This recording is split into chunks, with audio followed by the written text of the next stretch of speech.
So Yeah. welcome to Women in STEM, which today stands for Scooby Dooby Doo, Theater, Eve's Apple, and Martha, because we're talking about Wake Up Dead Man, the movie. How's it going? Pretty good. Very, very sleepy. You just had a nap. Of course you'll be hmm sleepy. Yeah, you wake up and you're like, what if I never did anything ever again? You know, but That's like the in a good dream. way. Yeah. Yeah.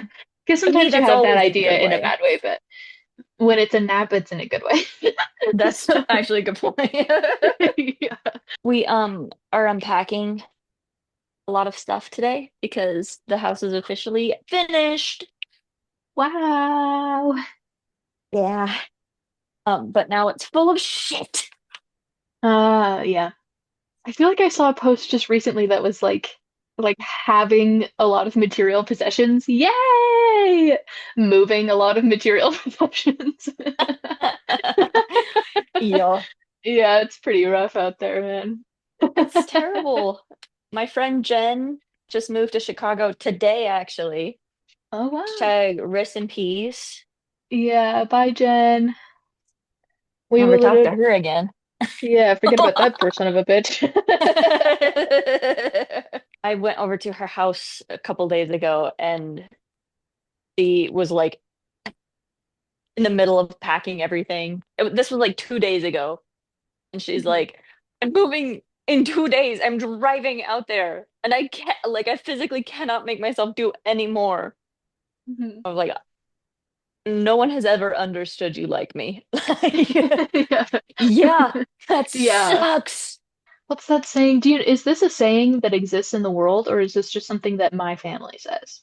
But my Aunt Amelia always says, two or three moves is as good as a fire. Do you know that saying? And I don't. And getting rid of things. In getting rid of things, yeah. You're like, would I move this a It's third so time? true. No. Yeah. It really, Yeah, it's as really good as a fire. clears out, thins the herd of things. Yeah, yeah, exactly. Things and kind Yeah. of stuff. Yeah, stuff too, for sure. It's Here. like that SNL of they do like the fake Vanity Fair home tour, you know? Maybe it's I AD, maybe don't. it's Tell Vanity me. Fair during COVID and Beck Bennett opens his house and he like hasn't shaven and he's like wearing clothes that don't fit and he's like over here we have kind of a pile. Like we don't know what to do with a lot of this stuff, so it just sits there. Love that guy. His delivery and almost everything, like every line he's ever done is my favorite thing. He's in Superman. He's in Superman? Okay, fine. Mhm. I'll watch Superman. Yay! Um, would it I'll help watch also if I most told you things. that It's he just plays you a have to really like say the stupid right. guy? Yay! You just have to say the right thing to get me to watch it. Yeah, you gotta unlock the. Yeah, Yeah, exactly, exactly. That's how they got me yeah, with that no. stupid hockey show. That's how you're gonna get me with this. Just gotta say the right words in the right order. Gonna ding Yeah, the right guy. that makes a lot of sense. I Yeah. love guys all the time. If I see a guy that's my guy, I'm like, Dude, that's that's my my guy. guy. Yeah. Mhm. Yeah, totally. Yeah. We're on the same page. The other one of Beck Bennett's things that is my favorite is that one skit with I think John Cena where he's like doing a dating show. Um, Mhm.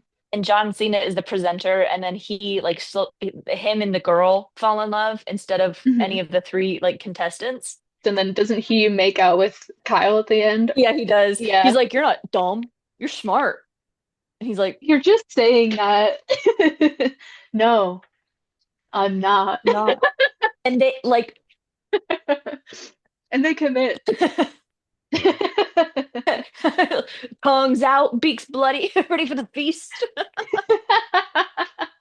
Yeah, Beck Bennett, Funny I guy. like that guy a lot. I'll Funny say guy it. a lot. Mhm. Everybody He else could is have so so afraid to say it, easily, but we'll say yeah. I it. a lot of times I'm really in favor of like trimming the fat of movies and like getting. Sometimes I'll Mhm. be watching it. I'm like, this didn't need to be in there. Like, why are you including this? And Beck Bennett's character could have so easily been cut with like Mhm. very minimal impact. In fact, there's a scene near the end where like the four main people are in a vehicle. There's no seat for Beck Bennett, so he's just rolling around on the floor. like like quite literally there's not room for him. But He should not be there. I love him so much. He's actively annoying. He's so pathetic and stupid. He's got maybe 5 lines, and they made every right decision to keep him there. Yes. That's so good to hear. I'll try to find I tried to No, find it the other day and it wasn't like easily available on any sort of high why seas would it website. be? Why would it be? It'd be too Because all my easy. favorite piracy websites are like, here's this movie, this Canadian movie from 1965. It's in black and white, and I'm like, yeah, I'm watching it right now. Anything that came out in the Yeah. last 3 years, my websites are like, what? Why would you even search for that, you dumb idiot? We don't have that. We have Soviet Take this Union meal fairy voucher tales. that Like, what are doesn't you work. doing? Yeah. Oh, fetch. So, but I'll try harder because that guy's funny. Yeah. That guy's funny. And Yeah. what's his name? Why can't I think of his name? He's bald in it. He is bald in it, and I do know who you're talking about. And he's like, Yeah. he's like shockingly bald in it He's so freaking smooth. He's almost as bald as Austin Butler was in Dune 2. in Dune 2. Almost. And that guy reinvented bald. He Everybody thought literally they knew what did. the word bald meant, and then they were like, oh, wow, wait. I think he had all of his follicles like surgically removed for that Yeah, I role. think because he's dedicated. Okay, he's a Yeah. serious actor. Yeah, he is. And he's a little bit of a freak about it. Yeah, which is, I mean, if you're gonna be an actor. Yeah. Be like a weird little freak in the Christian Bale sense or the Austin Butler sense. Don't be a weird Mhm. little freak in the Jared Leto sense. No, no, We're that's never too gonna stop far. hating on that guy. He Because sucks. let's think about Majorly. his choices that he's made and his behaviors that he's committed. Yeah.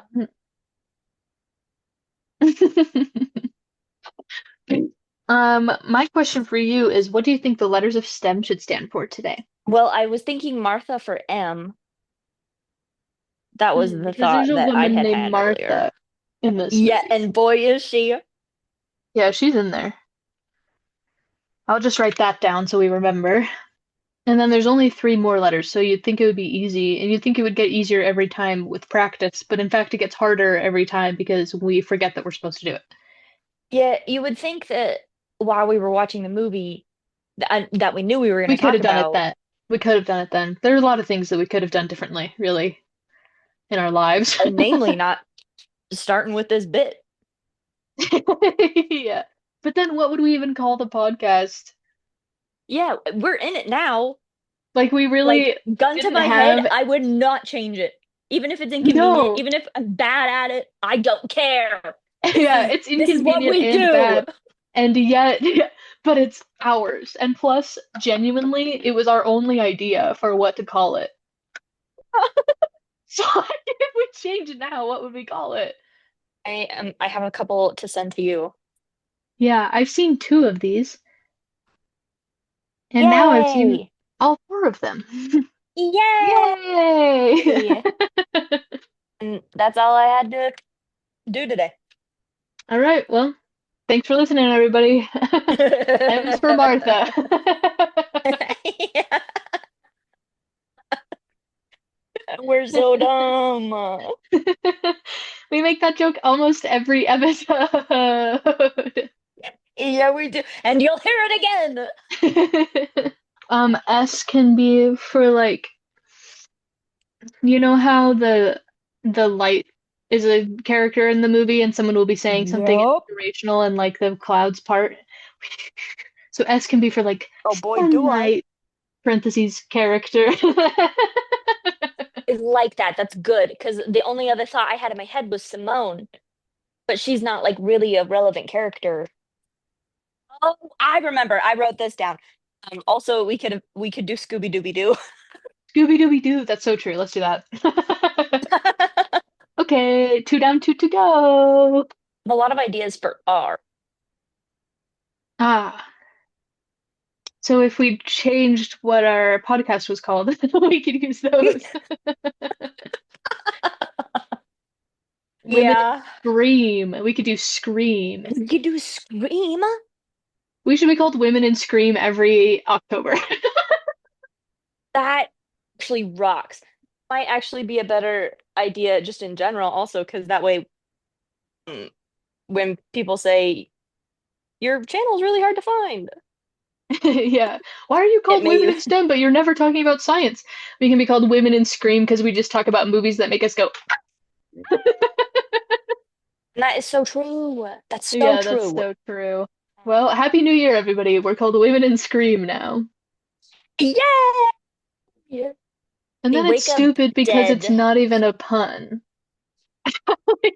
No. It doesn't rhyme with, well, it rhymes with like STEAM, I guess, when people add arts to STEM, which is funny because it's like Yeah. that was already the, but whatever. Yeah. Yeah. So many thoughts about this one. And there were a lot of, because this is what I used to do for school, right? And nowadays, most of what I do with movies is like, I liked this and I liked that and I didn't like that, and that's a character, you know? Hmm. But with with this one, I was like, oh my gosh, wait, I could feel like those old gears dusting themselves off in the Mm. back of my head. Hmm. Like, there's a double meaning in that. I was Yeah. like, Like we could do light, let's analysis talk about instead of just light. summary. Yeah. Whoa.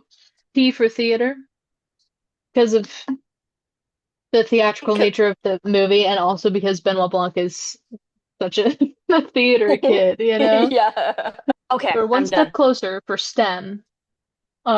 Same amount of steps closer for Scream. Okay. Well, let's get into it. Yeah. Welcome to Women in Talk about STEM pending. Yeah, I'm Whitney. Are you wearing a Kevin Kramer shirt? Look at it. I have two t-shirts down here and I've been staying in this house for a week. So I this is all I've got. Yeah, because I What? really like I could only see a couple letters at a time, so I was like, is it gamer crew? Is it camera crew? And then it became a third worst thing. Yeah. That's why it's here, is because I was like, I don't want this. Take it away from me. But now it's the Yeah. only t-shirt I have. I wore this to Walmart the other day. I Oh, didn't people even saw you in realize. public. Yeah, Oh, they did. yeah. I didn't realize until I was standing in the checkout line and I was like, I would prefer being naked. Yeah, because then people won't think wrong things about me. No, they'll People think won't come to that false person's conclusions. naked. Yeah, Not and that would be true. anyway. We don't need to look at Okay. it. If anybody asks what it says, we'll say gamer crew, camera crew, please. Yeah, game. I'm a Yeah, gamer. yeah, Played a yeah. couple of them. That's true. Skyrim. I just recently downloaded Red Dead Redemption 2, but my computer's too slow to play it. So The classic. I've That's played a pro gamer move, actually. played approximately, I've put like 10 hours into it, but I've gotten maybe only 45 minutes into the gameplay. Right. So I'm working on that. Okay, hold on. Let's see. Eve's Apple. Let's go. Nailed it. Eves. And I like that you said it like here's. Here's Johnny. Not Okay, intentionally, that's by the way. I don't know where it yeah. came from. It just that's how it like traveled. It's just how life goes sometimes. So, Yeah. welcome to Women in STEM, which today stands for Scooby Dooby Doo, Theater, Eve's Apple, and Martha. Because we're talking about Wake Up Dead Man, the movie. Yay! Ryan Johnson, you're my best friend. He's actually the only director that matters to me. Yeah, I know. I've never said a bad thing about him. I want everybody to know that I have never been a Rian Johnson hater, Mm-mm. even through the The dark Star times. Wars And I sequels. know that. I I stood can by my vouch. guns, even when I was laughed out of conversations. I was like, it's Hmm. not Rian Johnson's fault. And here I am, victorious, the one who history will look kindly upon.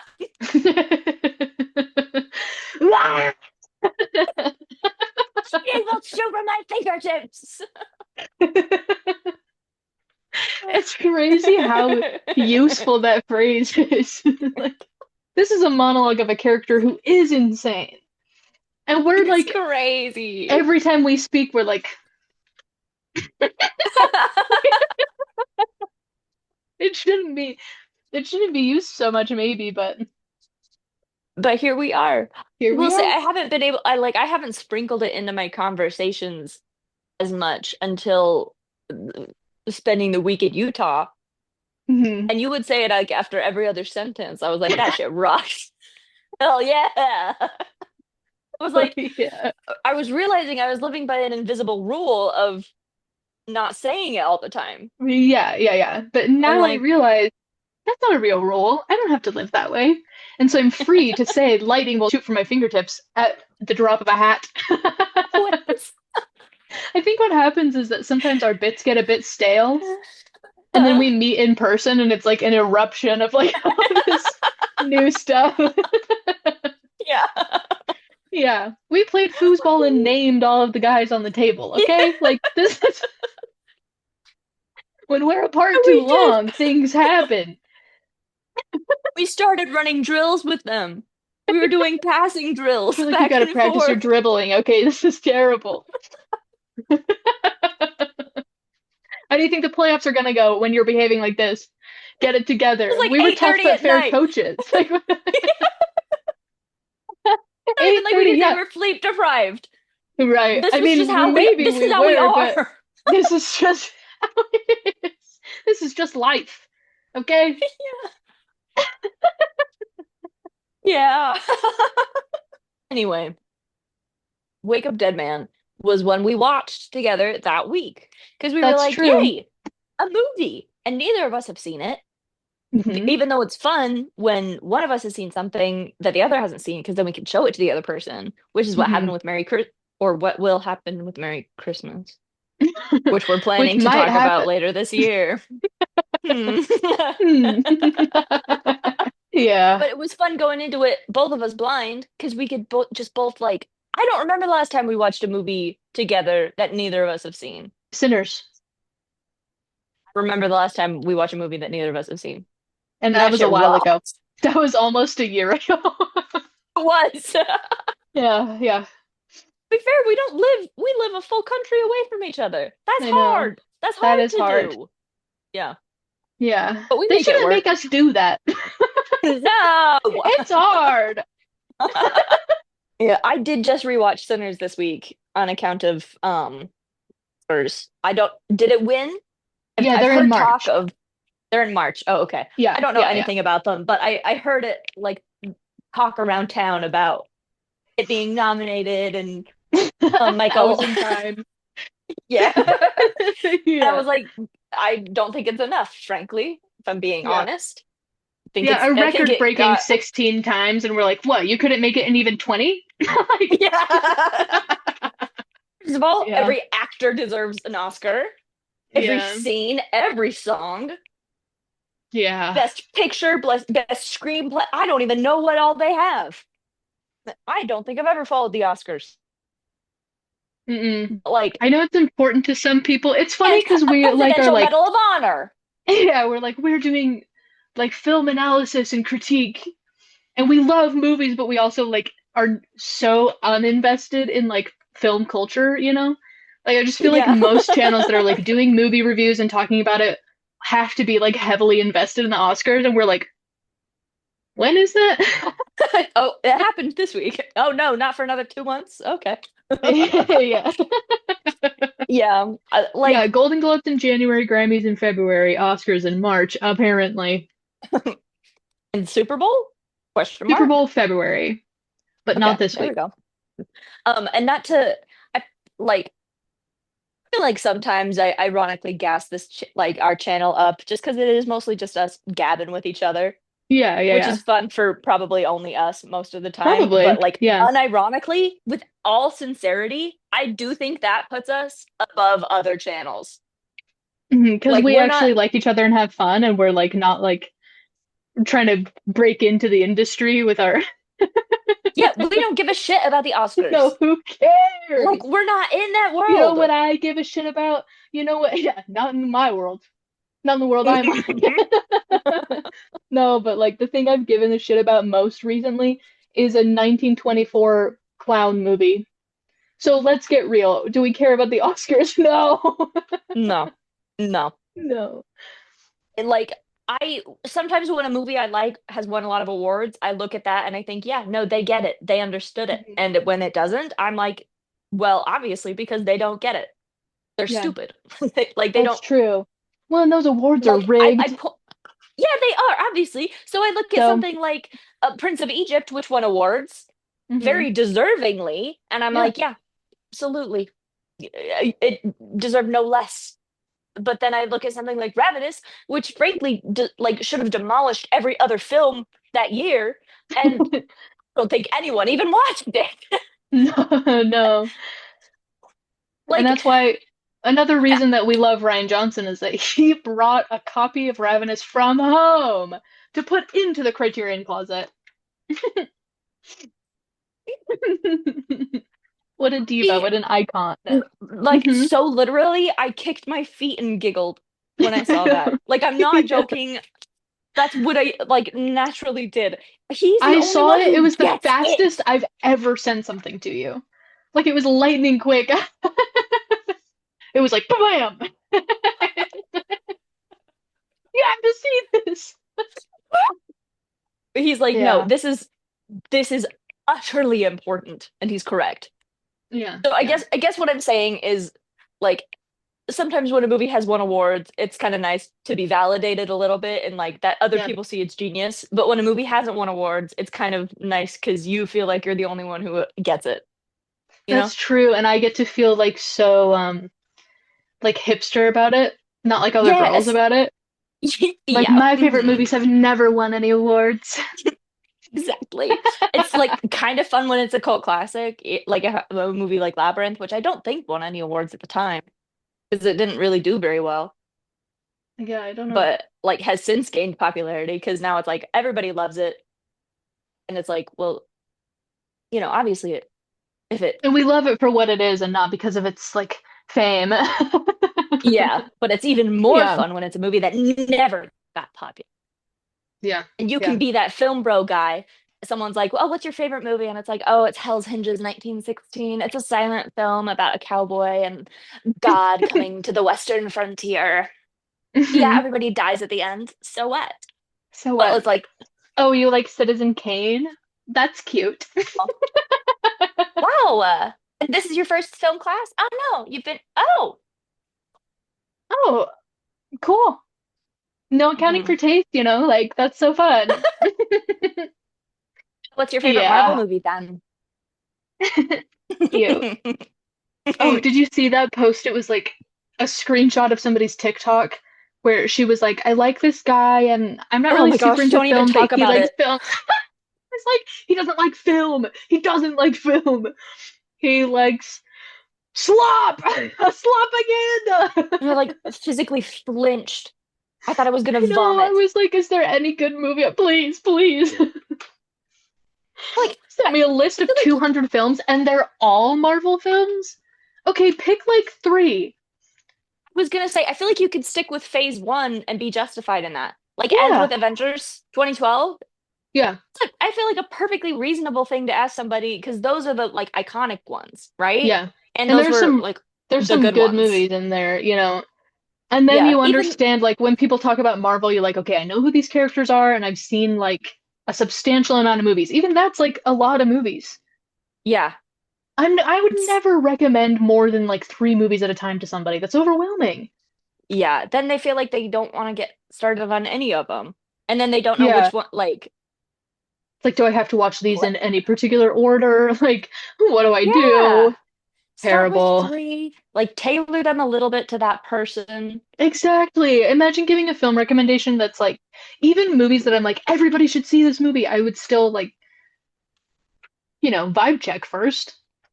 Yeah, that's why I've only ever shown Ravenous to two other human beings. And I frankly had a 50% fail rate with that. Yeah, that's true. But Allison's hard to please. I mean, it is a pre 9/11 Yeah. movie. And to be fair, I knew she probably wouldn't like it. And Yeah. like I I feel like if we I had prefaced my that at the beginning. choice, You told yeah. me about it, and I was like, okay, I think Hmm. like I'm in. Hmm. But we both knew Allison wouldn't like it, and we're like, just so you know, you're not gonna like this one. Yeah. But it's not She like what patiently and lovingly sat with us anyway through the whole for movie. the whole thing. Yeah. Because So I that's love friendship, her. actually. Yeah. She's the coolest. That's actually I true. don't know if you can tell, but sometimes I say words and I feel like in Skyrim when they shout, Hmm. I say those words, Allison is the coolest. I feel like I'm Fus Rodaing at you. Like I Yeah. mean them so deeply. I love you, Allison, and I love you, Hi, Michael. Hi. Allison. Hi. They're not You watching. should no. I was gonna say you should you should do like start to flag those when we say like hi friend and like send them that clip just so they don't have to Oh, watch the whole yeah. thing. But we can Yeah. still show people that we're We talking could be about like, them. we're thinking about you and we love you, but you don't have to watch the rest of this 90 minutes Yeah. debacle. For example, this is we're talking about Wake Up Dead Man and we haven't even talked about it at all. We've said We the did the name of the letters. movie, and then we're like, hey, have you seen Ravenous? Hey, have you seen He Who Got Slapped? Hey, have you seen Hellman? Just like burrowing into the unknown here. Yeah. Yeah. Again, this is what happens when we go too long without talking to each other. We have to like make up for lost time by saying nothing. It's not even like Yeah. updates. No, it's just like empty It's just like, words. oh, Jen moved? Great. Let's Wait, again, I got to tell you something about that because I went to her. She had like okay. a little Oh, going away okay, okay. party, Yeah, and yeah. it was like her roommates and a couple friends. It was really low key. Like only like the cool people got invited, you know. Cool. And at Hmm. one point, And why wasn't I there? well, she didn't think you could make it because it was like a last minute thing Yeah, but just I the day like would have before. appreciated her reaching out anyway, you know? That's true. Like it's the thought of, but whatever, it's fine. Well, if you want, I can talk to her about it. She's in Chicago now. I mean, she's like halfway between us. So if I ever wanted to visit her, she's way That's where closer. we could put our PO box. Yeah, Jen's house. Let's go. Oh, anyway, at one point, someone was like, "Hey, I'm gonna go outside and smoke. Does anyone want to join?" And they like kind of went person to person, like, like anybody want to smoke?" And they pointed at me and asked if I wanted to smoke, and I was like, "Oh my gosh, I'm finally cool enough." Someone asked if I wanted to smoke. Yay. No, thank you. But like, Like, and this is the stop. You want to tragedy. smoke with me? For a couple years there, I would keep a Zippo lighter in my coat pocket just Hmm. to, well, frankly, I thought it was cool. And Yeah. I'm right, but I was like, I don't know, I don't never used it. It's kind of a waste. I don't want to lose it. So I've stopped doing that. But they could not find their lighter. It took them 20 minutes to find one. And the whole time I was like kicking myself because why did I stop keeping my Zippo lighter in my coat pocket when this would be the perfect time? They just asked me if I wanted to smoke, and I could have said no, but I'll light it for you. Hmm. Yeah. Life could be a dream. that's my high low of the week. Yeah, same moment. Yeah. Wake up dead. So Right? We're still on that one. it's been an hour and a half. It's been an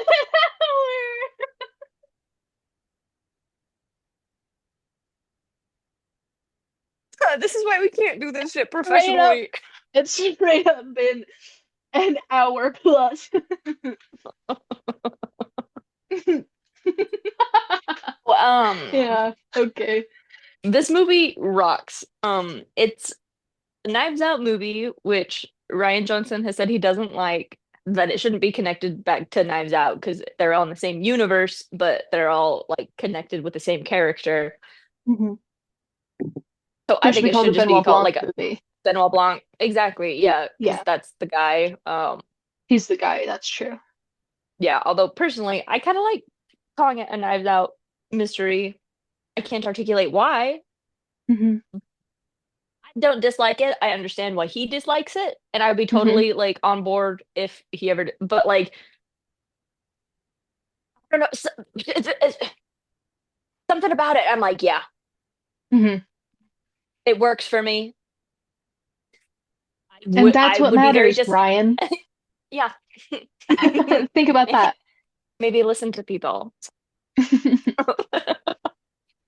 Mm.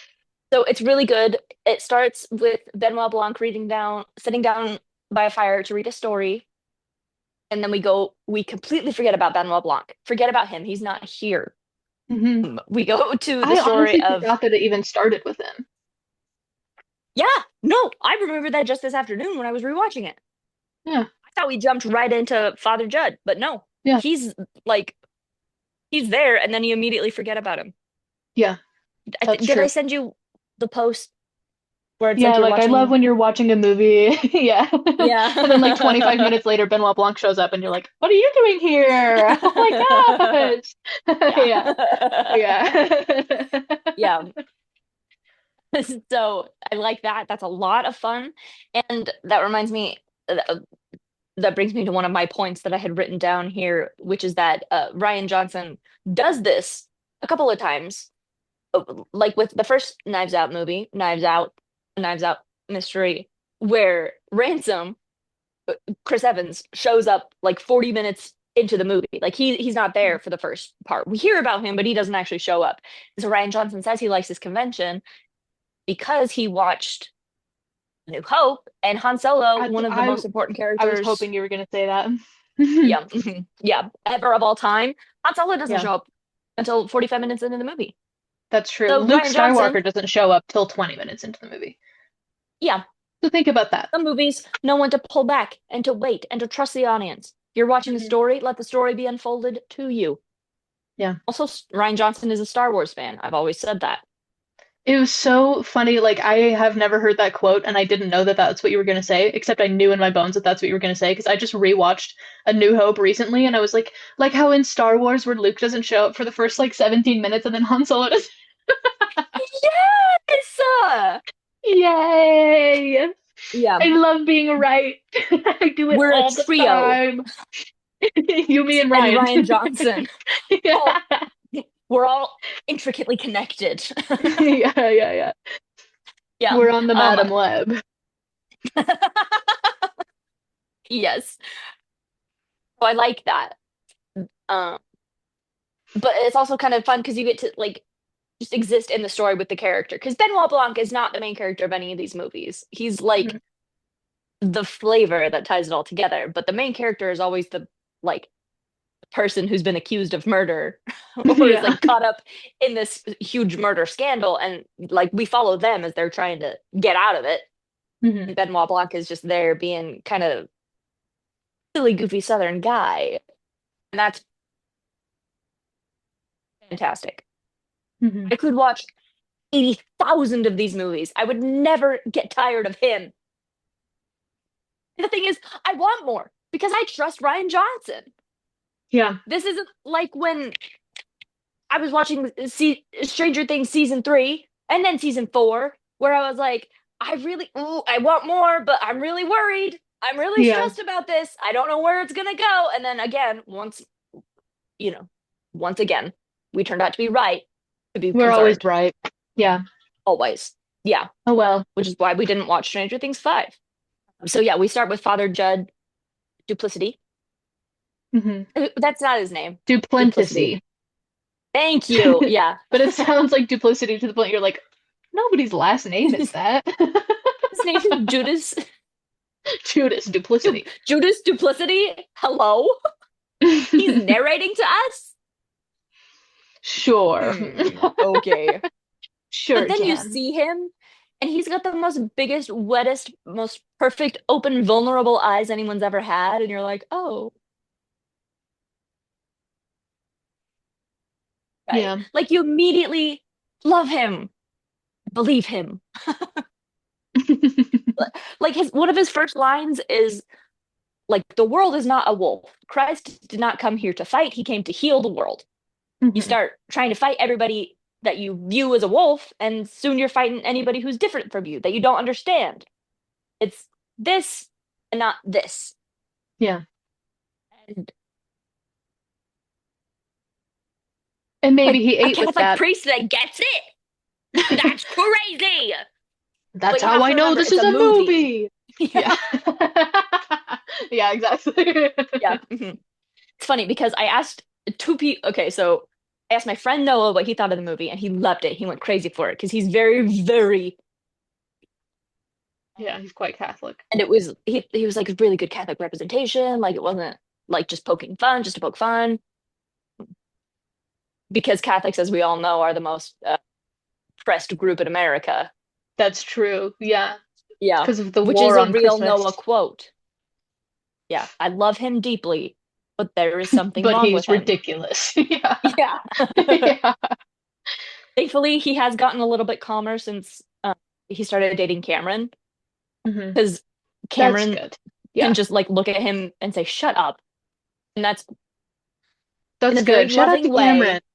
Shout out to Gay Seriously, Love. shout out to Cameron. Yeah. Yes, gay love will literally stop you from being a Republican. Promise? Yeah. But then it was equally funny because I asked my neighbor Sarah what she thought of the movie, and Sarah is like the exact opposite of Catholic. She's probably like the Protestant? Benoit Blanc version. She hates Atheist. Catholics, which is Hmm. so valid. Um, Yeah. and I asked her what she thought about it, and she just immediately started laughing. She's like, "Each chance I get to poke fun at Catholics, I will take with glee. Lightning bolts shoot from my fingertips." Right. You're like, whoa, hey. It was great because it appeals to people on both sides of that particular divide. It's Mhm. true. It's a healing bridge. Yeah, joking but not kidding. Joking, but not kidding. Yeah. Like for real. Because it's also like a religious person, and I loved it. Hmm. Some shows, respectfully, like Midnight Mass, that you don't really know if like it does appeal to both sides, but at the same time, it feels like what it's saying on either side is not like able to be reconciled with each other. Hmm. Like there is still a divide. It's just saying both of them out loud. Right. But this one, it like I feel it's like it tying does bridge the everything gap a little together. bit, where it's like, Yeah, here are some things that are like genuinely, genuinely wrong in not only Catholicism, but like kind of American Christian organized religion. generally. Yeah, yeah, yeah. Yeah, And these are real problems, and we're not going to pretend that they're not. But also, it's not like everybody who believes in religion is like ridiculous and stupid. So there has to be yeah. some point where you see why somebody would want to believe in this. Mhm. Yeah. And despite all of these things, or believe in this and want to change all of these other things, right? So I feel like it Hmm. does do a good job of like you can feel for both sides of the argument because Hmm. they're not just like the other side is stupid. Yes. Yeah. So I loved this movie in every aspect, but that one in particular, I was like that. It's because that's such a careful line to walk, and to be able to Yeah, do it successfully and with so much like compassion is incredible. So like very well done. I've been yeah. talking a lot. You rewatched the movie though, and I did not because I went to sleep instead. So it's okay. Because I'm really Yeah. mostly not gonna have much to say except like remembering a certain detail or like commenting on what you're commenting on. It's like you're a commentary YouTuber and I'm a Twitch streamer watching your commentary and then adding on to Fun. I love that. it. Maybe at some point we could actually do that. Because I don't want to talk with you. I want to say what I'm gonna say, and then you later have to listen to it. So I'll just keep going through my notes then, which is funny because Yeah. I feel like every 6 months, remember that this is a helpful format to do this. I'm Right, always right, like, right. is this Be like, like, no, I I don't want to really oversell should rewatch it and write down like this is a good moment.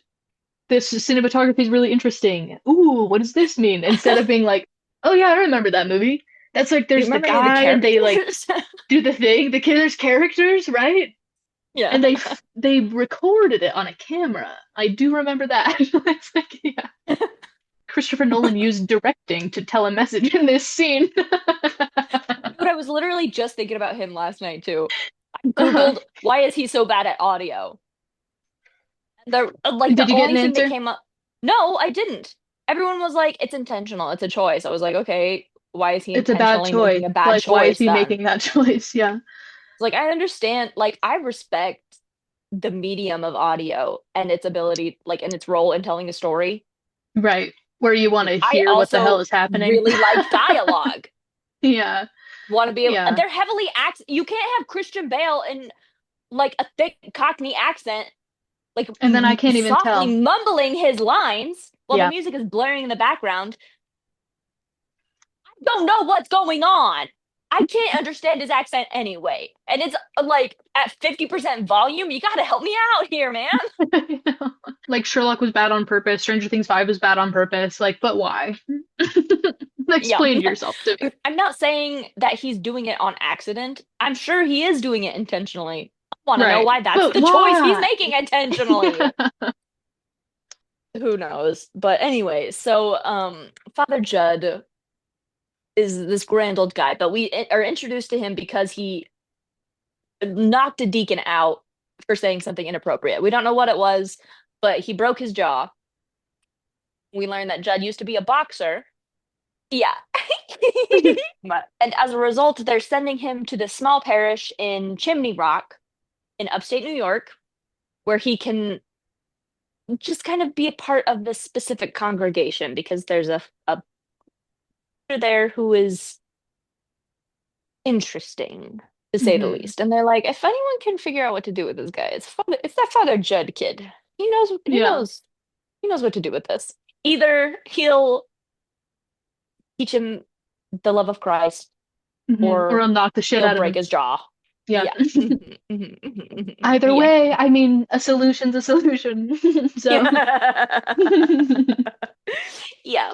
So we then follow Father Judd to Chimney Rock, where he meets Monsignor Jefferson Wicks, who's played by Josh Brolin. mhm. And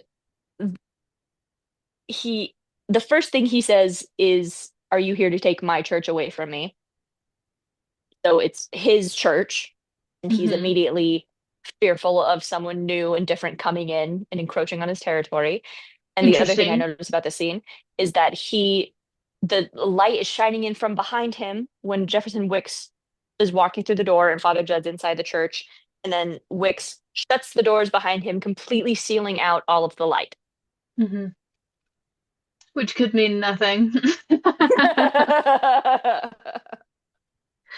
Yeah. Oh, the other thing to note in this scene is Father Judd walks into this church that is completely like empty of any kind of symbolism or iconography. And he looks to the front of the church where there's an empty symbol of a cross. There's no cross hanging there, but there's like a shadow left where it used to be. So Mhm. he's looking at that emptiness, and that's when Wicks comes in. Interesting. Yeah. Because Yes, yes, who's yes, ever yes, heard of a yes. Catholic church that isn't full of iconography?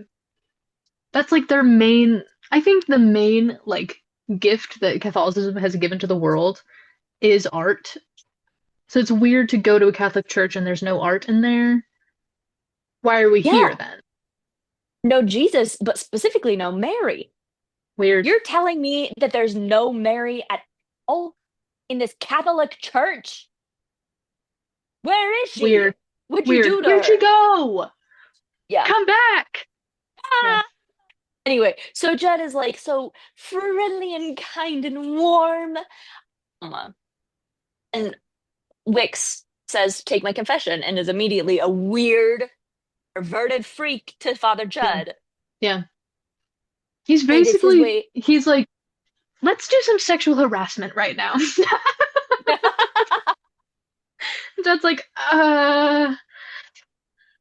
He's trapped. He's okay, he's stuck. trapped. Hmm. What's he gonna do? Yeah, Yeah. interesting. Which maybe is commentary in a way also. Like you learn everything you need to know about Wix within the first 5 minutes that you meet him. He's like obsessed with exerting power and dominance over others, making them uncomfortable and just punching down. This is his church. Hmm. And that's it. That's all you need to know. Yeah. Well, it's So not, yeah. but like that tells you, you know. Yeah, yeah. Yeah. This is because The in the prop beginning of the movie, when you meet characters for the first time, usually they're written in a way that you're supposed to understand kind of the inner workings of the character based on how they're presented to you in the movie. Because it's a story. And so that's why. You see Judd and he's like, he has this kind of like violence that he tries to tame, but it's always like a righteous anger, and you're like, okay, interesting. Now I know who this guy is. And then you meet Wix and he's just like a total asshole, and you're like, okay, now I know who this guy is. Because it's a story in a movie. is a story in a movie. Yeah, exactly. So they tell you a lot right up front about who these people are by showing you kind of their behaviors and their dialogue. And isn't Here's that how Ryan grand? Johnson used directing to tell a story. Here's how the movie subtly hints that Wix might not be a fully righteous man. Oh boy. Every time I go to take a drink, there's a hair of mine on the lid. Hmm. And so I keep taking it off and moving it away. And every time, this has happened 3 times. I don't think it's the So I same keep taking hair. it off, taking my little drink, and then placing it back. That way I know if anyone else has touched it. Yeah. So the difficult thing about my notes is that they're not in any kind of order. Oh, of course. Yeah. Yeah, why would they Chronological, be? for example, Yeah, alphabetical, no. even. Have I told you about Nope. my evil idea? My world's favoriteest idea is when I have my own house and I have like my movie storage to Huh? put them in QWERTY keyboard alphabetical order instead of regular alphabetical order. I love it. It's Yeah, it's so funny, incredible. right? Yeah, because then I'm like, oh yeah, I have that movie. Go grab it, and you're like, oh, how could this possibly be organized? Yeah, That's pretty good. I yeah, like I think that. it's really funny. I've Good. been brewing that one for a while, so. I'm very honored to be here for for the debut. It's Yeah, incredible. yeah. I haven't told a lot of people, so this is big. Yeah. Excellent. Everybody drop a comment down below what your evil organization what tactical be. Okay, let me just read through these here. Oh, when Judd is having his like disciplinary review in the church, it's filmed in the Never Gonna Give You Up. Yeah. Yeah. Mhm. And isn't Hi. that lovely? And Ryan Mhm. Johnson knew that and played the song on his phone the whole time. Mhm. Everyone's annoyance. But That's a guy who knows my how to do a enjoyment. bit. Yeah. Yeah. Oh, I love the recurring bit of Martha jump scaring everybody. Hmm. Every time Father Wicks comes in and is like, "Oh, you've met Martha," and Father John's like, "Who?" And Martha like materializes from Martha just nowhere from like behind him. has wasn't there, but suddenly when she's there, it's like she had been there the whole time. Oh, Yeah, okay. it's amazing. Yeah, so what we need to know about Martha is that she moves with cat-like tread. Yeah, and has unwavering loyalty to Wicks. Mhm. She does everything in the church. She handles financials, she like files everything, she like runs it basically. And along with Martha, Wicks has a core group of regulars that he keeps around him at all times, including Andrew Scott, who has played Hot Priest in Fleabag, is not Hot Priest in this one. There is a He's Hot Priest different in this character. movie, He's different, not but Andrew it's not Scott. him. It's Yeah. it's confusing. I understand, but Take it's my hand, we'll important to all keep get that through it straight. together. Andrew Scott plays Lee, I Sure. think, who is he's a famous author who has become like radicalized and like he's radicalized himself. So he's removed himself from the liberal hive mind and is like actually connecting with like truth. Yeah, Yeah. sure, We've Jan. got yeah, and then we've got Jeremy Renner who plays a doctor who has his wife has left him because she met someone on a Fish message board. Fish the band. Yeah. That's because she can't have met him on the Jeremy Renner app. It wouldn't make sense. No, yeah. Unfortunately not. Yeah. Since the disconnected. We think about you every day. Jeremy Renner app. uh, Jeremy Renner has become an alcoholic because obsessed with the fact that he was not enough for his wife. So he's kind of become like incel behavior a little Who bit. is like a smoking babe, by the way. We Yeah, get a she is. little like flashback of her, and you're like, okay, Mhm, yeah, I'd be upset mhm. too. And then we've got Kerry Washington, who plays character also. She's a She lawyer. She plays took over character. her.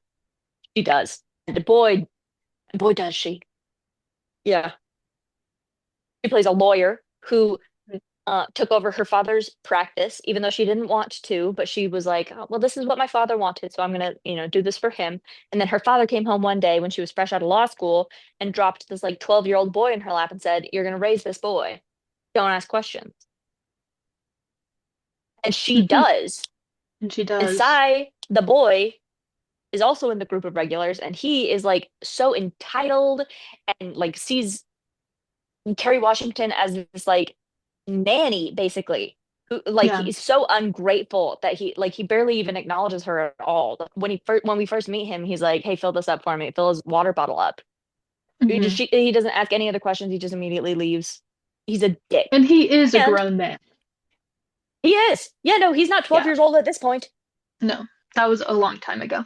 was a long time. He's like 30 now. Yeah. So Yeah. interesting. Yeah, and he He's like an was influencer guy. yeah. Yeah. He Yeah, just he like always is. has his phone out in your face. Mhm. He's constantly Cool. recording everything. Yeah. He tried his hand at politics for a while. He was the GOP golden boy. Like he doesn't have the cult of personality thing that some people have. And so he couldn't get any traction. Father Judd says, maybe we should get back to connecting with people on like a really personal, like Yeah. simple connection, like just genuinely connecting with people. Like as human being to human being. Yeah. And so I was Hmm. like, uh, You mean like finding out what they fear and then telling them, like weaponizing them against that fear? And Father Judd's like, no, no, no. I yeah. think we're really on the And same page. I don't think Father Judd and Sai are really connecting like people. nah. So, And that's something else that I love about Father Judd is because he like is so truly genuine with everybody. He is like every time we introduce these characters, he's there talk. The reason that he knows everything that he does about them is because he asks, he talks to them, he listens, he's there for them. He's with that sharp Jeremy Renner at the bar when he was talking about his wife leaving him. Like he's and even when Sai is talking about these horrible, awful things that he was doing in the name of politics, Father Judd is there, like trying to connect with him, and is like, yeah, no, it's hard to connect with people. Like it is. He's, yeah. you know, and it brings me back to something that my professor Joel talked about at one point. Hi, Everybody shout out to Joel. Professor Joel. We remember him. We love him. He's the best guy in the world. Um, that he always talked about, which is the dignity index, which is that the like no matter what political beliefs, no matter what like anyone else says, they are entitled to a certain level of dignity always, just across the board. Like the second that you start to dehumanize them, you've already lost. So the like that's something so cool that I think this movie does. is because it lets the viewer like demonize characters. Father Judd never really does, except with Yeah. Jefferson Wicks. But we'll get to that in a minute. But like he's so genuine and he treats people with respect. Yeah. He really wants the best for these people, even though they're like kind to him and they don't treat him with respect, but he always does. Like I think that's just a really cool, like a cool thing to see, to witness in a character is that Father Judd always, even with characters that you can tell he disagrees with, he does try to connect with them in a genuine way and he treats them with dignity. And that's lovely. And I like that. Who am I forgetting? Jesus. Duh. um no, no, Simone. no. Simone. Yeah. She's disabled and she plays the cello. Okay. Mm. Yay. And and she has chronic pain that there isn't an explanation for, that drove her away from science into the open and loving arms of Jefferson Wicks, who has hmm promised to heal her if she has enough faith. How interesting. Hmm. One of her first lines that she says is, "It's the most evil thing in the world to exploit someone's faith for money, but this Yeah. feels different. Feel hopeful again." Yeah. Well, and the thing is, like, it doesn't feel different because the way that you convince anybody else to give you their money is by exploiting that feeling of like, this time it's going to work, this time it's going to be different, this time you can have hope. And so, like, Yeah. she's hit the nail on the head. Like, it is evil to exploit somebody financially because they have this like emotional burden. But she like she won't realize or admit that that's her. So she's like, you need to, Wix tells her you need to have more faith, and like through faith you can do anything. And she's like, okay, great. And the way that she shows her faith is by donating to the church. But you have to remember, it's Wix's church, not God's church. Exactly. So she's just basically like draining all of her life savings to try to get answers, to try to get healing and have less pain, and nothing is happening because he's a grifter. So, Yeah. I firmly believe that if like this had gone on for any longer, that the Leverage crew would have showed up. yeah. Can you Done something imagine Benoit themselves. Blanc running Benoit into Blanc. Sophie Devereaux? Game recognized game, I think. Yeah. Yeah. Yeah. Yeah. Yeah, exactly. So Simone is basically carrying the financial load for this church. It's very like it's her. So she's Yeah. like donating almost everything she has to the church. Martha is running almost everything behind the curtains and in front of the curtains. Like it's incredible. It's Wicks does nothing but show up and try to run people out of the church. Yeah. That's like He's the number two sharing thing like we learn about messages him. of damnation, and then he'll get real specific with it, and he'll look somebody in the congregation in the eye and be like, and by the way, and say something like very specific about their personal life until Mhm. they get offended. And then he's like, well, the wicked take the truth to be hard or whatever. And you're like, Mhm. no, no, you're like intentionally driving people away from this like exclusive group Yeah. called what? The Catholic Church, which means by definition the universal church. Oh, right. Right. Mm-hmm. I remember Right, that right, scripture right. in the New Testament where Jesus was like, and make sure, by the way, that you don't let any of the pores in here. That's disgusting. The listeners? Ah, unless you're talking about the movie with 16 Oscar noms, I don't want that shit anywhere near me. Like, did you guys see Michael B. Jordan in that? He was amazing. Not to Michael B. mention Jordan Michael in. A. Jordan, am I right? Hold on, Yeah. I just found a splinter in my jeans. Oh no. Yeah. Hair in your Coke, splinter in your jeans. I mean, life is What a is going nightmare. on? I love that too because um Judd is obviously uncomfortable with it and immediately takes steps to try to like soften that a little bit. He forms his own prayer group and he invites the core group of regulars, and they're immediately like, what Oh, is so you're what's backstabbing. getting here? Yeah. Interesting. Oh, Mhm. so you're betraying him maliciously. I see. No, I thought this was an official church event. And he's like, I work here. He's like, it is an official church event. And Yeah. also, like, he has not been welcomed into this community at all. Like, even No. if he wasn't, like, gonna be the next person, like, when Monsignor Wicks leaves or dies or whatever, he's gonna be the next guy in charge of the church. Even if that wasn't the case, it's crazy to be like, here's this young guy who's obviously lost and afraid. And instead of welcoming him into the church and being like, yeah, we can do scripture study with you, like, yeah, we can have a prayer group with you, they're like, oh, so you're disgusting. I see. Boo. He's like, you know? So there's a little bit of like, there's this like weird attitude where they like have to be loyal to Wicks and they can never do anything behind his back, even if doing things Yeah. behind his back is just like practicing religion individually. Interesting. What if Wow. that meant Wow. anything? I Wow. don't know. Yeah, yikes. Yeah.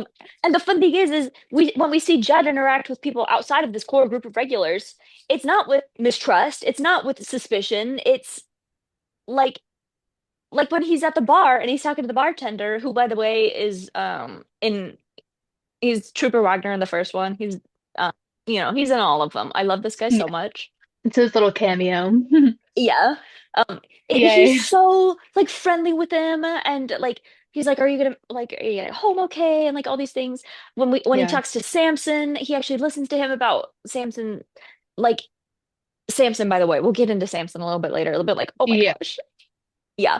But like Samson treats him with so Samson, much that's the kindness. character. That is a character. His name, first of all, is Samson. We know him for Yeah. Sam for most of the movie, but then his name is Samson. And like, yeah, of course it is. Of course. Yeah.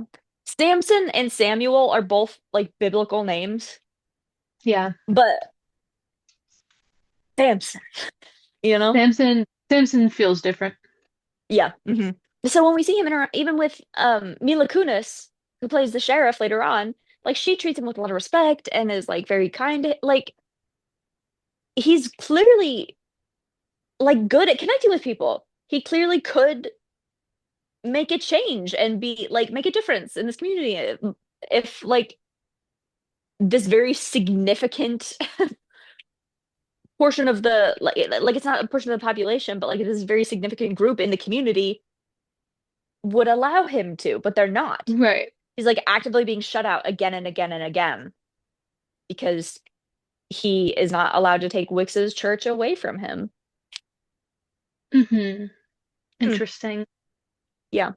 But then when we see Benoit, okay, so Wicks, his whole goal is to drive somebody out every service. He picks a newcomer and he always says he targets them specifically. But then later when we see Benoit Blanc come into the church and he says this, I hate it here. I hate the Catholic Church. I hate everything that it stands for. I hate its history.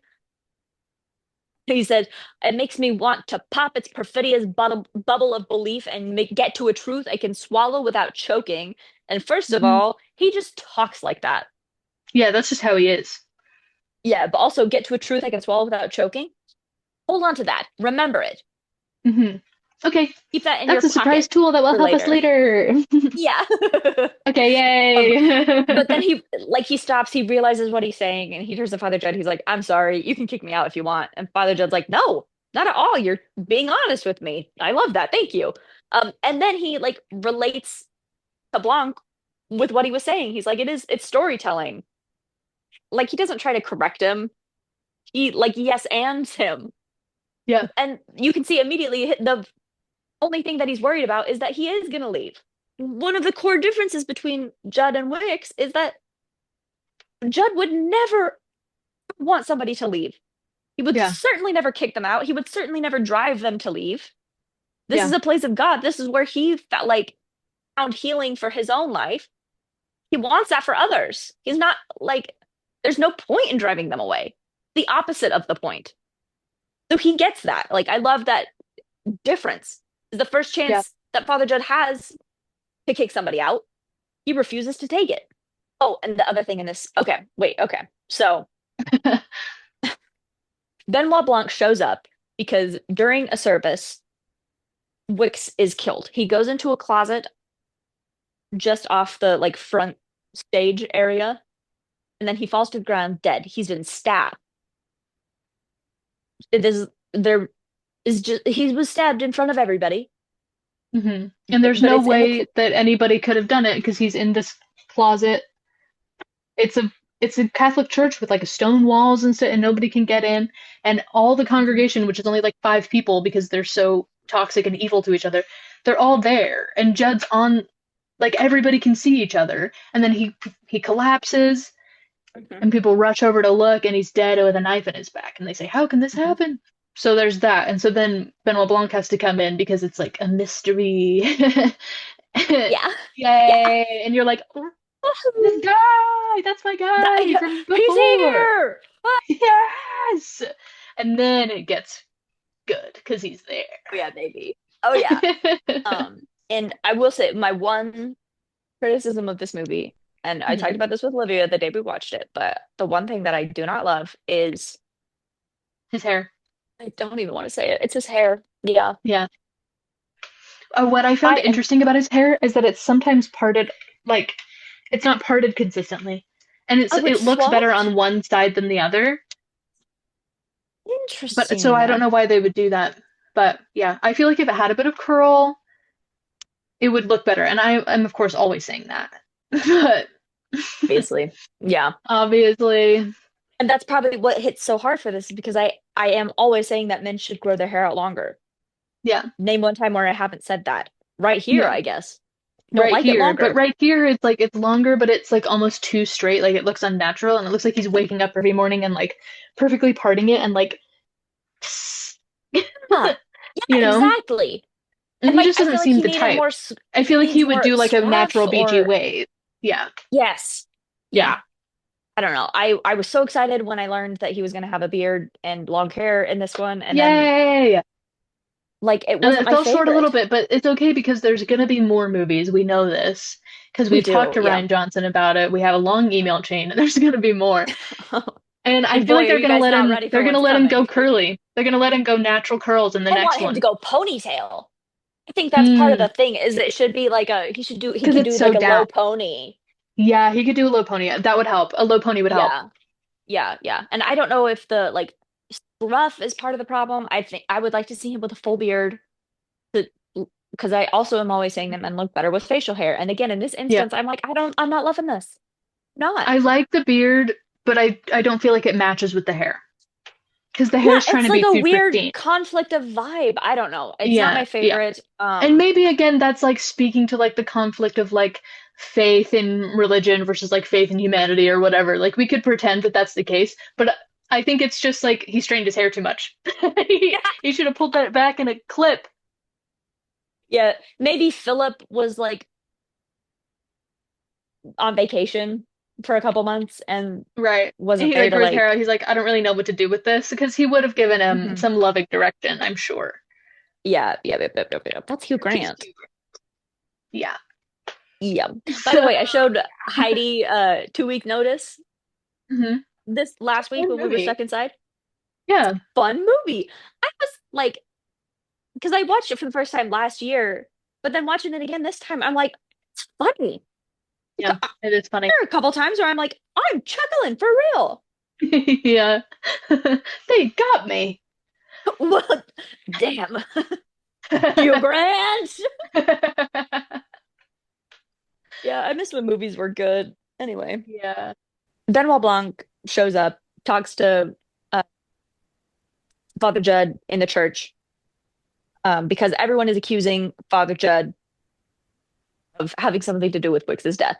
This is partially because just recently that week, they had had a confrontation like about how much Wix sucks. So Wix Yeah. was doing his typical sexual harassment type of confession. And Father Confession. Judd Yeah. is finally like, hey, so this is sexual harassment. I'm not a fan of this. You got to stop. Like, And actually, Yeah. he's not even saying that. He's like, you can keep doing He whatever doesn't the hell even you say want to it. me. Yeah, he doesn't even say it about himself. He's like, just so you know, like I can see what you're doing and I can see that you're driving people away on purpose because you have this Mhm. like unfathomably huge ego and pride and it's ruining people's lives, right? So that's his issue. Even though he actually is being sexually harassed for real Mhm. in the Catholic Church and he's like but he again is like fighting for this congregation that hates him. Yes, for And people he's who like, have you done have to nothing but stop this, like, disrespect and exclude him. And he's like, but I can tell that that seed of toxicity and evil that's in their hearts was planted there by you, and I'm gonna root it out. I know, like I know what you're doing.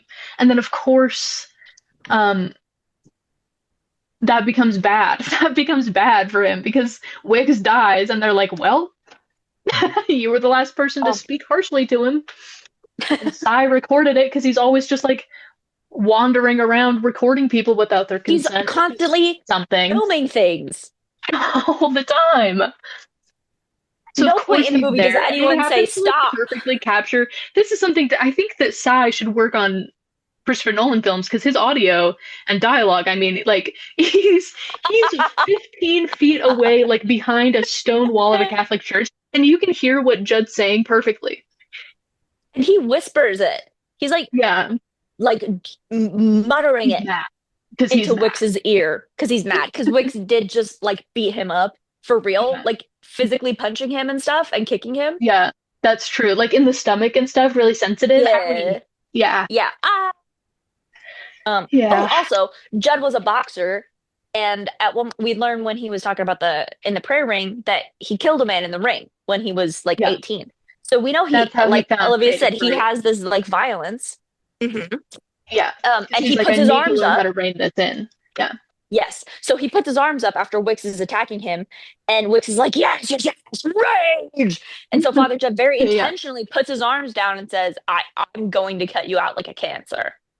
Like, Yeah. I'm not going to fight you like this. This isn't going to accomplish anything. But you are poisoning this church and everyone in it. Yeah. You are what's wrong here. I'm going to remove you. And then he gets in trouble. See? Oh. Yikes. So that's why Benoit Blanc is here. That's why Father Judd is like um spiraling. He's crashing out for real. He's crashing out majorly, dude. Yeah. Yeah. There's Poor the guy. most exquisite scene when Blanc is talking and he says Poppet's perfidious bubble of belief, which is such a fun phrase to say. I encourage everyone to say it to themselves a couple of times a day. Um, but Blanc is like doing his own little mini spiral about hating the Catholic Church, valid, and the light just dims. It dims and it gets so dark in there. And then when Father Judd is talking about it's storytelling, maybe it's like not telling us a lie, maybe it's sharing something that resonates with something real inside of all of us. Like maybe it's Yeah.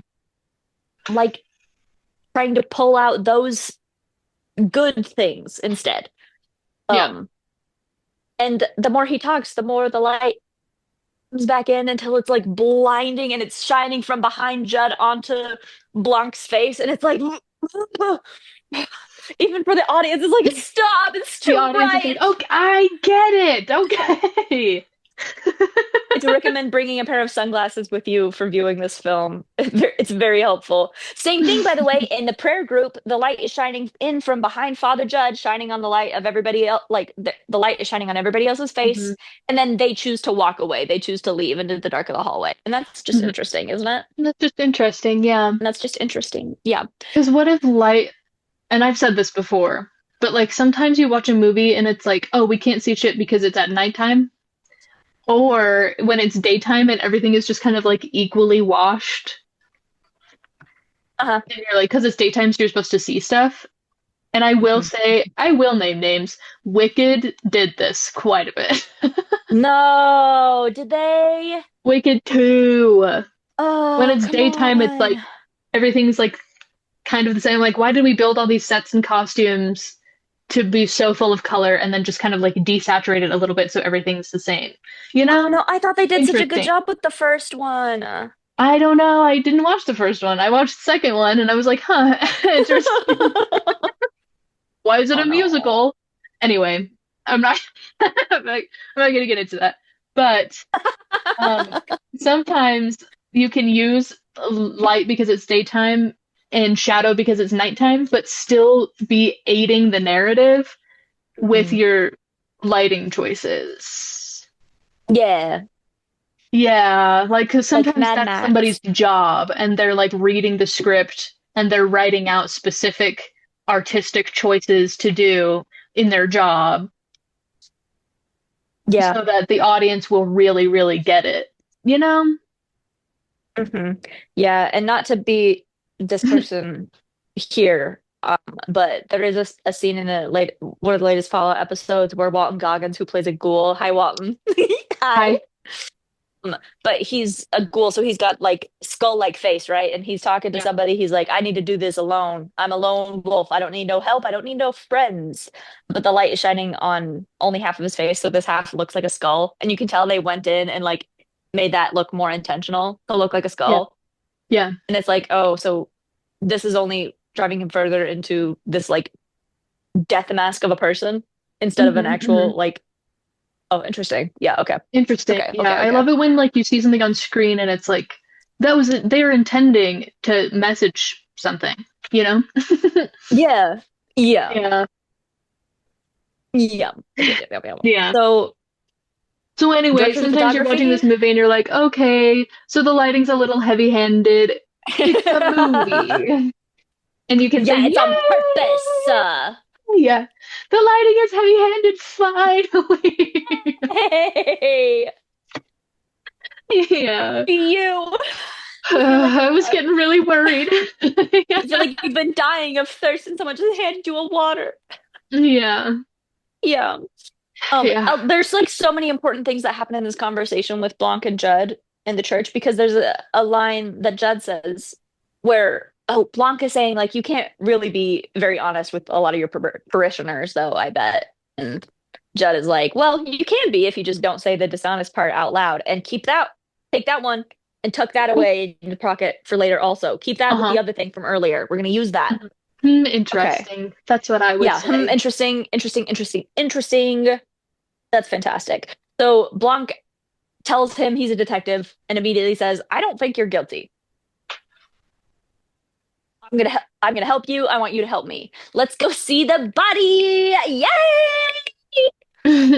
Oh, So they go to the they morgue to see the body, and Jed's like, oh my gosh. He's like so nervous and so grossed out. And Blunt's like, be a man. It's just a dead body. he's like he's doing the SNL skit with Bill Hader where he's like boom boom boom boom boom boom boom boom boom boom. They And literally Jed's have like, to tell him to stop. Mom, come pick me up. I'm gonna throw up. I'm scared. Yeah. Mila Kunis is very careful to tell him, "You don't have a lawyer. You don't need to be here with us." Yeah. But Blanc is like, yes, he does. Come on, bestie. We're going to solve a crime. So Judd Yeah. goes along with this because he doesn't want to be accused either. So he's like, following along with the He's like, if I just investigation. hang out with the detective, then that, you know. Yeah. Yeah. He doesn't know it, but he is channeling Martha. She's like somewhere, like, I feel like my energy is being used elsewhere. I feel some of my grace has gone out of me. They kind of follow the path of what the murder. They went to the bar where the lamp thing came from. Um, and Blanc holds up a photograph, takes it down, holds up, takes it down. I was like, "You see that, right?" And Judd's like, "Yeah, I see that. There's a bag right there. Nat is here. Jeremy Renner is here. Let's talk to him." So Jeremy Renner is like, "You're a murderer and I hate you, along with my stupid wife who left me." And someone in the background of the bar is like, "You tell him, Nat."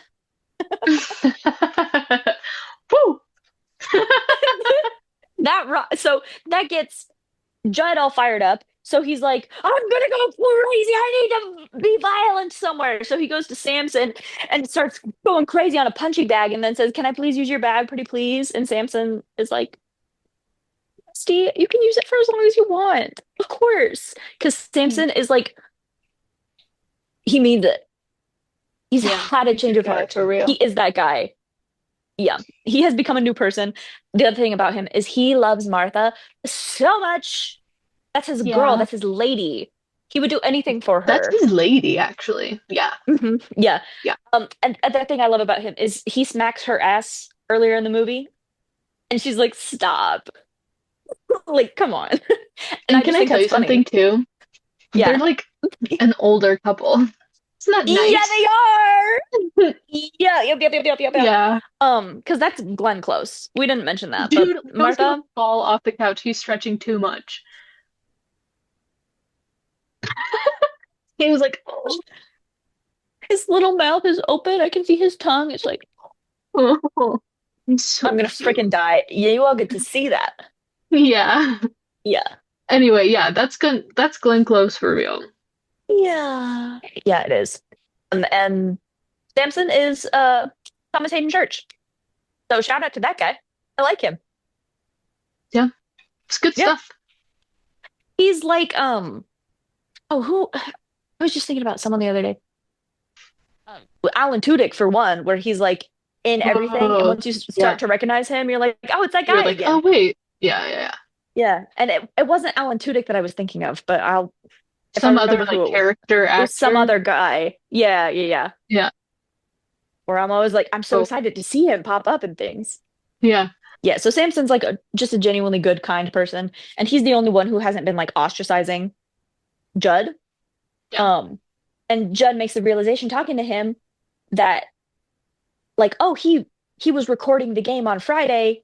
Maybe there's like some interference that shows up on the recording that we can use to like clear my name. If there was, we forgot to mention this, like a knife shooting robot in the closet Oh, right, with right.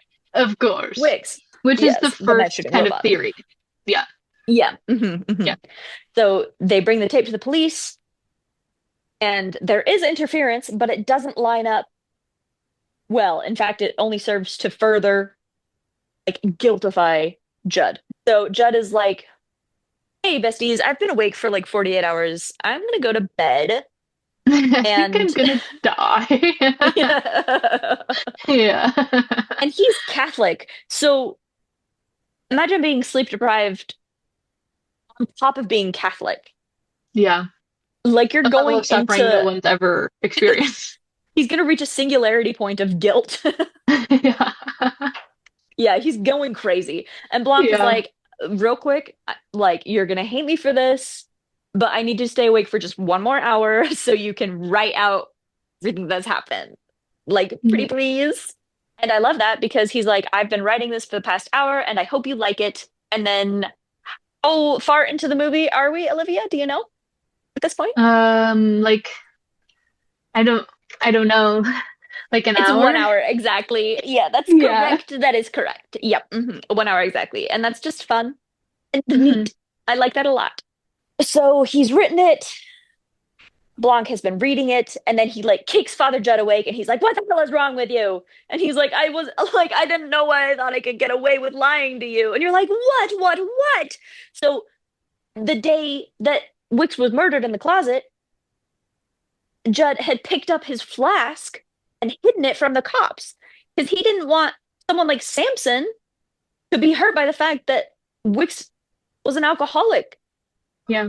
He didn't want to He didn't that to want him hurt people. to like lose trust and faith in their church leadership, even though their church leadership is the worst man in the world. Yeah. Yeah. Yeah, that is correct. Um, So he takes this flask to try to protect Monsignor Wix's image and like the feelings of the people in the flock, even though that's mhm. the worst thing that he could have done, but he's just like too good a guy. Yeah, he Yeah. genuinely loves these people who hate him. Yeah. Interesting. But I'm not gonna comment on that yet. Anyway, so Blanc is like taking him while he's down. He's like, "What? Like, are you stupid?" Jesus. Yeah. I'm so Is that so weepy. wrong? Poor guy. He just needs a Yeah. nap. Yeah. Um, He just woke up from his nap and needs a nap, you know? Yeah, yeah. Come here and show Whitney that shirt right now. Show me, show me, show me. I won't show you my shirt. Hot as hell. Skeleton motorcycle shirt. It glows in the dark. As hell. And it's Got studded. metal studs. See that glint? But Oh yeah, metal that kicks studs. ass. Back's got the same. That's the Just same. a lot. So And it glows in the dark. much. He's gonna And it show glows you. in the- He's gonna show you. Good, good, good, good, good. Okay. We're trying here. Maybe, hopefully you can I can see. see a faint glow. I stepped on a I can box. see it. You can see a faint glow. Yeah. Well, okay, there's too much computer screen. Yeah, but that's okay. Without the computer screen, I don't think. Yeah, it's not bright enough to be able to see without the computer screen. Yeah. Okay. But when you saw those faint images, it was glowing in the dark. It's amazing. Yeah. There's so much about life that can be so beautiful. Yeah, that's really true. Also, Despite the As hell. hardships and the horrors, you know? Yeah, we still have hot as hell skeleton motorcycle shirt. I don't think Studded my life glow is in the gonna be dark, front complete and back. Skeleton until I get motorcycle one for shirt. myself. I It's know. so cool. You can replace it. What I should do, I can get an image of Neil's shirt and try to like rotoscope it onto you. So instead of yours, you're just wearing his the whole time. That could be really good because this Yeah. is Yeah. shameful. Yeah. She's wearing it ironically. This was my painting shirt because I was like, perfect. If I get enough paint on it to cover up the letters, like that'll be better. But unfortunately, I've become such a good painter that Ugh. there's You're no too paint on neat. it. Well, what you should have done is this will be my painting shirt and started by rolling paint just over the words.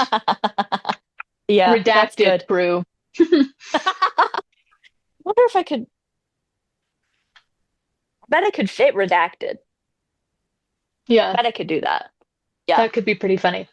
Okay, I'll work on this. I'll work Okay. on this. We're brainstorming. It's gonna be okay. Well, we were talking about movie, I think. We were. Yeah, we were. So, okay. Oh, this is important. It's not important to the story, but it's important to me, is that Lindsay Lohan and Tom Hardy were originally in talks to be in this movie. And it's a really good movie, almost perfect, but Mila Kunis and Jeremy Renner got cast instead. Mhm. And That means It's they can be okay. in the next one. The one that's Yeah. on a train, hopefully, in Ryan. winter, fingers crossed. Fingers crossed, please. One for every season. Yay! Yeah. And everybody loves A Mystery on a Train. That's such a classic. You literally cannot do it wrong. Even Mhm. if it's like a bad mystery on a train, that's still It's better made than better. like, It's a step up from a mystery that's not on a train. yeah, exactly. Yeah, so I think I love Lindsay Lohan, so I think she could have been in it and it would have been great. I do think that it's funnier to have Jeremy Renner instead of Tom Hardy. I only wish Tom Hardy had been in it because, he's everything Because to of me. your obsession with Tom Hardy. Yes. Yes, as we all know. But Jeremy Renner does add an element of funny to it on account of his hot sauce from the last movie and also something else that we'll get into later. Yeah. Okay. Are you ready to talk about the Basically- Heart of the Whore?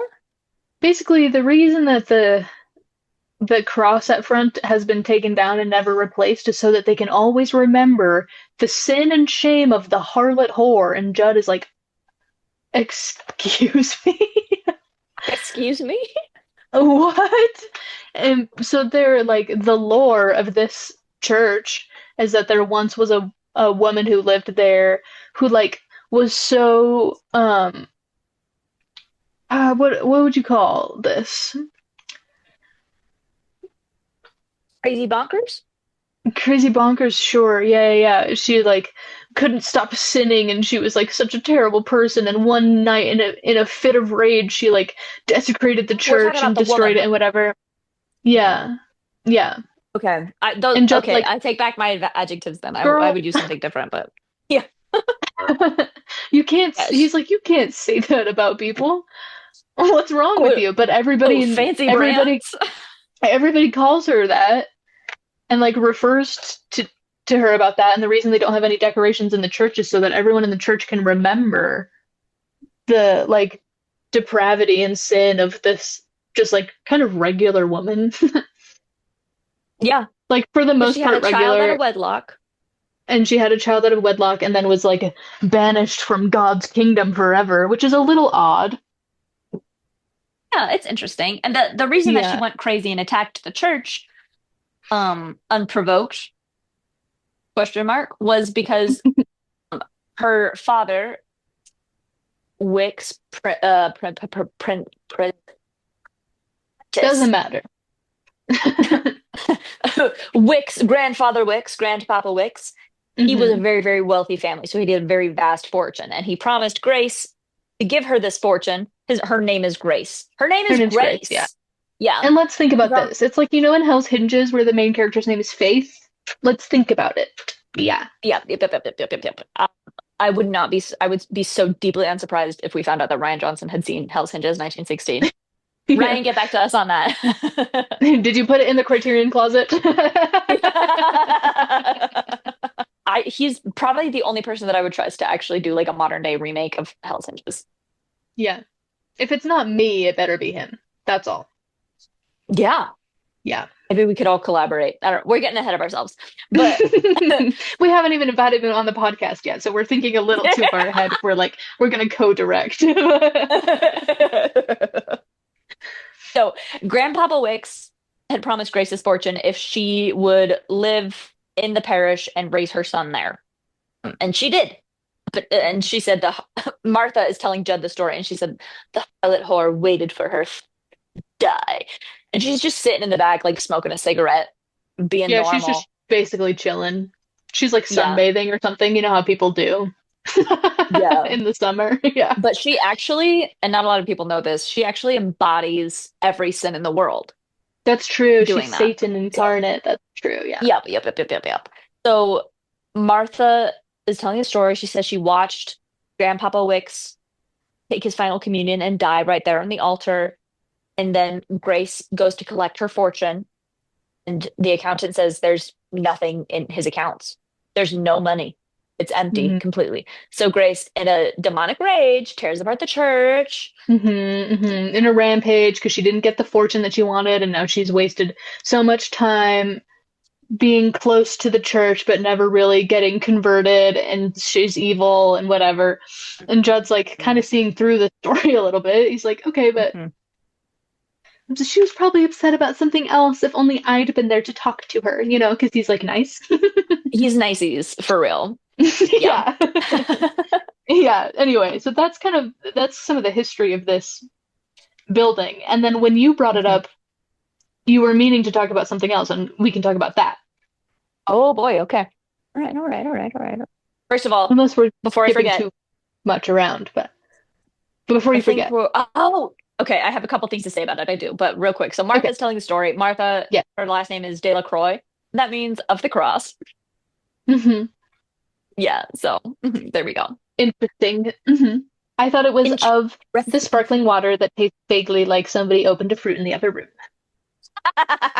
Yeah, a lot of people get those confused. I know. Funny Yeah. enough. Yeah. Yeah.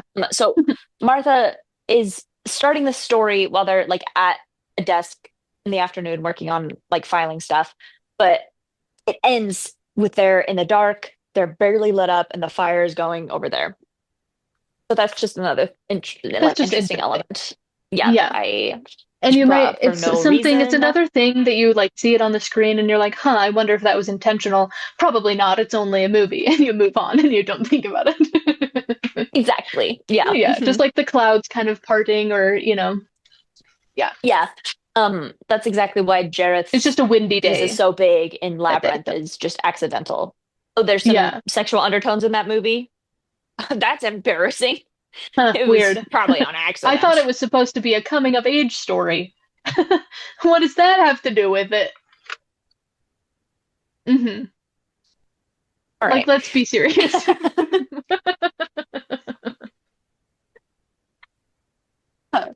So I love how we hurt our own feelings.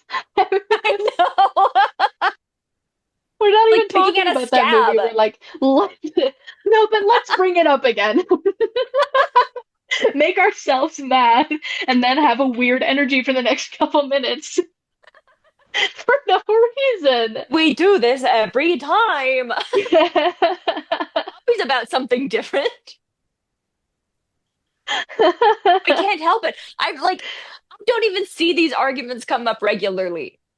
Almost all of the time, it's from something several years ago, or like one Reddit comment that I saw one time. Yeah, we're like, why would they say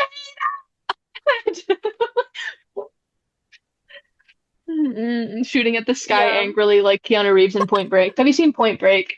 Not the original. I saw the remake in theaters with Nancy. Oh, so you love that movie? It was an interesting experience, to say Yeah, the yeah. least. Well, Yeah. the one with Keanu Reeves, it's the one that I texted you and I was big mad because he orders 3 sandwiches and 2 drinks for like $8. So it's like, Oh my gosh. kill Yeah. myself. But also it's the one where, so it's Keanu Reeves and he's an FBI agent, but we forgive him because he's Keanu Reeves. And then there's also Mhm. Patrick Swayze and he's a bad guy. Patrick Swayze. I And love they that don't guy. know they don't know each other's real identities for a while and then they slowly discover it and then they have to like get each other. Yay! And it's Patrick Swayze and he has a little bit of a beard and long hair because he's a surfer. Oh my god. That's Yeah, and you're like, horror. that's Patrick Swayze. Anyway, there's like this chase scene and it's a good chase. It's only on foot and they're like cutting through people's homes. Ooh. It's so fun. Anyway, Swayze's up on a fence. He's almost over it. Keanu Reeves falls and he has an old injury that resurfaces and he can't get him. But he has his gun on him and he's an FBI agent sharpshooter, like so he knows he can get him. And he's like got his sights on him and he's gonna get him. And you're like, he's gonna get him? There's still like an hour left of this movie. But he doesn't get him because Swayze turns around and looks at him. And his eyes are so piercing and beautiful even from this great distance. Can't do it. He can't do it. And he lets him go. And then he's so frustrated that he just shoots all of his bullets into the air. And he has to call They're for help not gay? because he can't even walk away. And they are gay. That much is clear. But he has a girlfriend in the movie. Okay, so like they're actually gay, but the movie doesn't know it. The movie won't let you know it. But everybody who watches the movie is like, oh, you know. So everything about this is so It's like when RRR coded. It's somebody's gay. crazy. Like everybody knows it except that person. That's this Yeah. movie. Yeah. Like Point Break doesn't know that it's gay, but everybody else is picking up a vibe. Like Does anybody punch a tiger in the movie? nobody punches a tiger in the movie, but somebody does Okay. throw a dog. It's kind of That's the same. crazy. That's so funny. Oh Yeah. my gosh. Yeah. That's yeah. What's the remake? If Keanu. it's not gay. Like you've seen the remake in theaters and you're not like, oh, this is the Keanu Reeves character and this is the Patrick Swayze character. Well, I feel like they changed quite a bit of it because I feel like I remember Jason talking about it was barely even the same movie. Like it was the same name. Title. Yeah. And that was okay, pretty much it. Sure. But I No, honestly, would the like movie so knows honestly it. don't The remember. movie knows that it's gay. Keanu Reeves doesn't know that he's gay. That's what's happening in the movie. Okay, yeah. Right. Yeah, I had to correct myself because it's Catherine Bigelow, so she knew. Okay, all right, yeah. Yeah. It's like with Ravenous.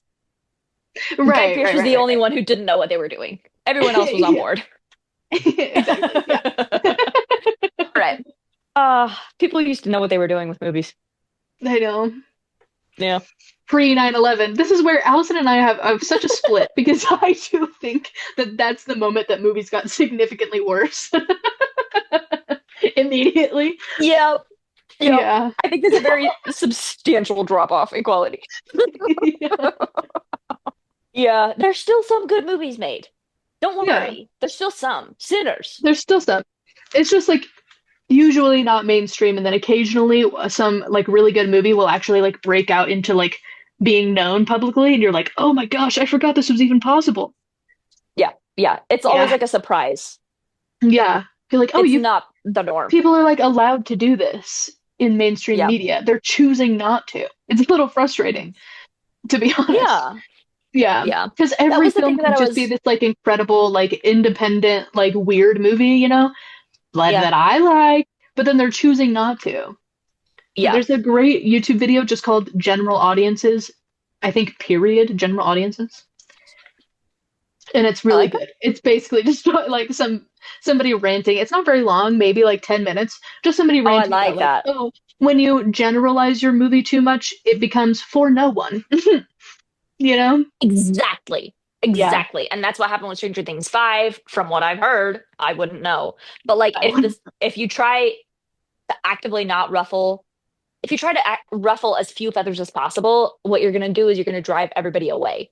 You're going to go Yeah, find because it's anything not interesting. interesting. Yeah. It's like the thing with AI is, why would I read a book that no one bothered to write? It's why would I watch a movie Right. that no one cared like Right. put It's like anything because into? a lot of the time it's like you're trying to tell a specific story or like deliver a specific message or, maybe kind of explore this world. Or you can try to make it have like appeal to everybody equally, Hmm. which means you can't be too specific because Hmm. some people won't get it and some people won't be the target audience. Hmm. Why don't we have a target audience anymore? Don't do I a don't know. general audience, do a target audience. That's Yeah, that's what we because as much as it hurts my feelings that Jen doesn't like Sinners, and Jen, if you're listening, yeah, no, I'm still pissed, so angry at I'm you. glad you moved to Illinois. I'm still so glad that it did well enough. And like with Yeah. everything everywhere all at once, I'm glad that it got Yeah. enough And it recognition broke that through. it's not gonna stop. Yeah. There are at least going to be a few people making movies like that are weird enough to where some people aren't going to get them. Yeah. But I get it and I liked it. So like if I'm not the target audience for something, like we watched that freaking stupid um movie with George Clooney and Adam Sandler that I hated. Right. Yeah, yeah. Like And you said there were some that's technical elements that you liked, but it yeah. overall wasn't your thing. And that's allowed Hmm. because not That's every allowed. movie has to be everything to every person. Yeah, It's better exactly. if they're not. I hated that movie. But I would so much rather there be like 5 of those movies like out at a time than like a crowd, like just the general crowd pleaser that everyone will be like, yeah, no, I liked it all right. Like, make Yeah. it, And then they say don't something, remember it. make a choice. Yeah. And I'm not saying that there should never be any of those movies. Like, you remember that movie with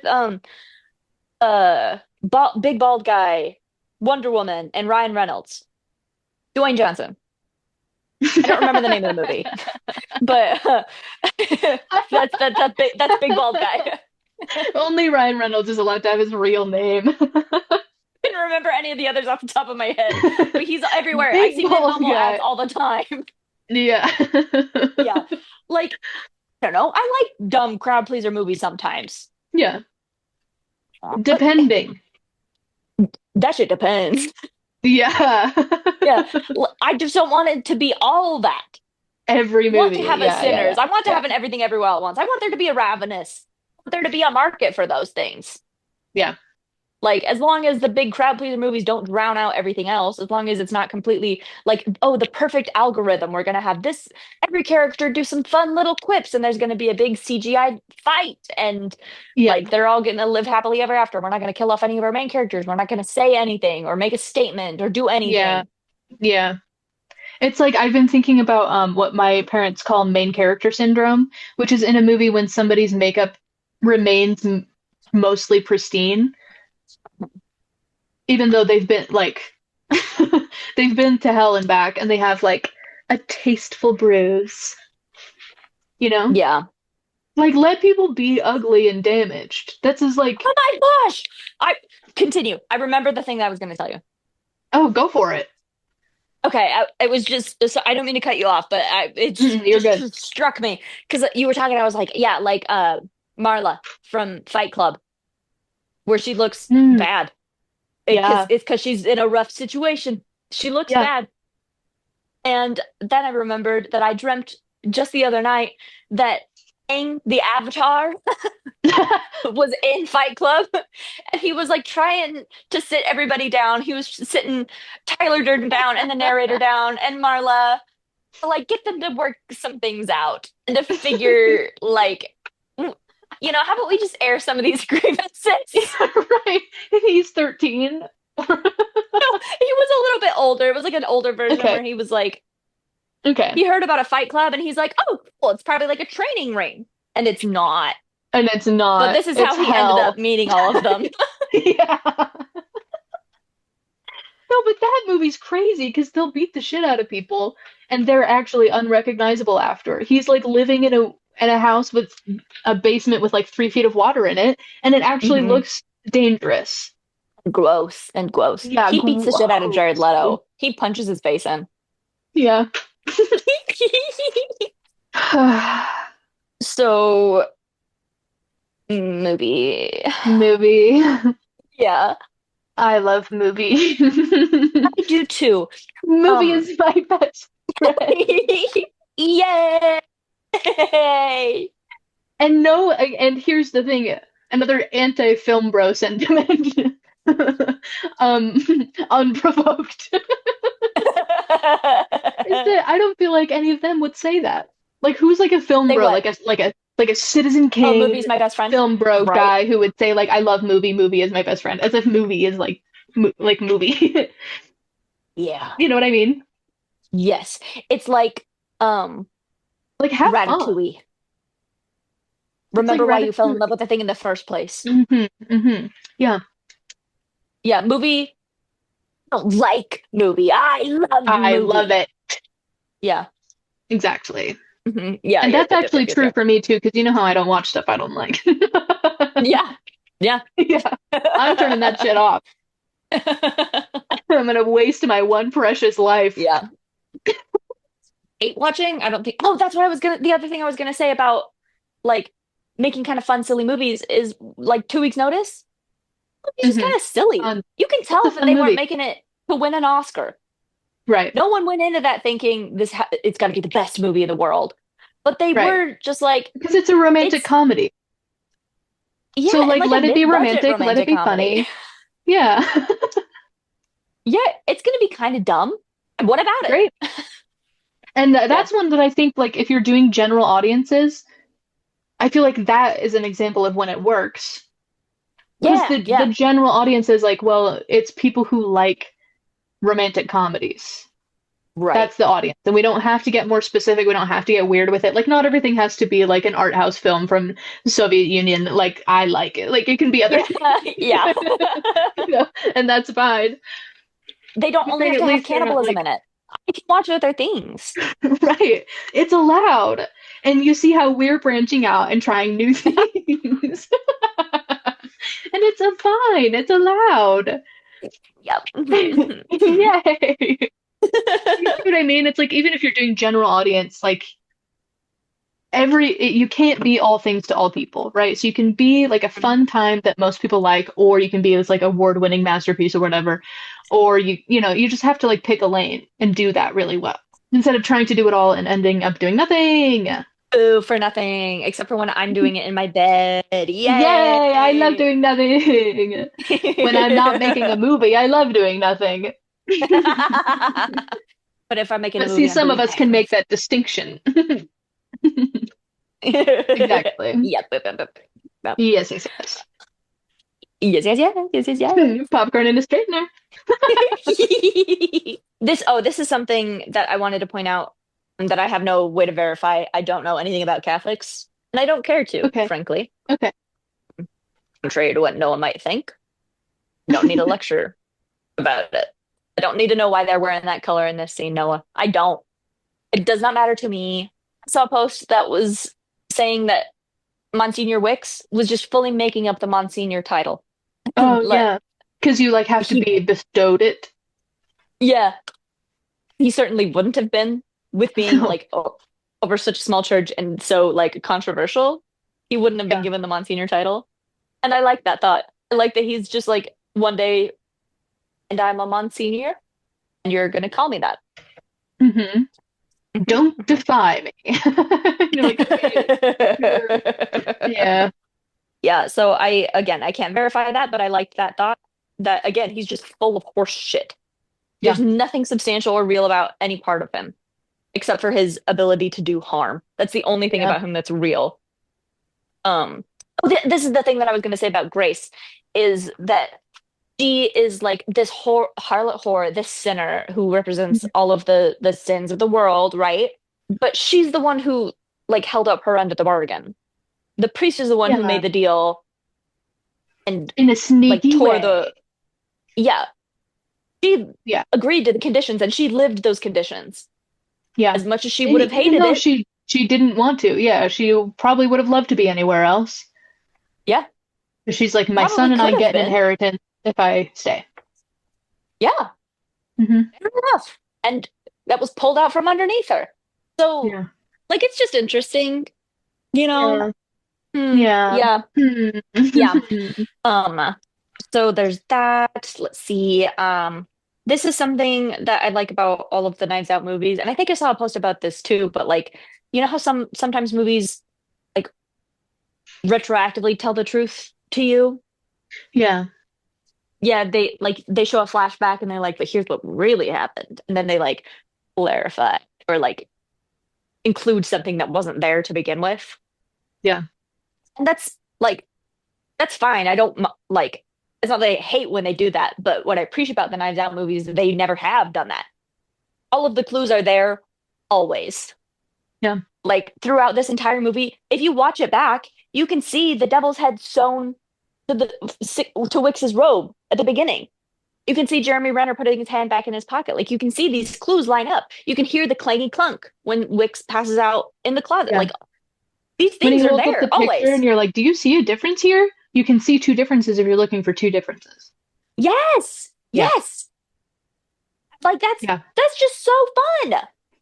It makes it feel so like there's so It's like much more sleight of weight to hand it. instead of just lying. Yes. Like, Yes. Yes. yeah, Exactly. Because you can sometimes you have to lie to tell the truth.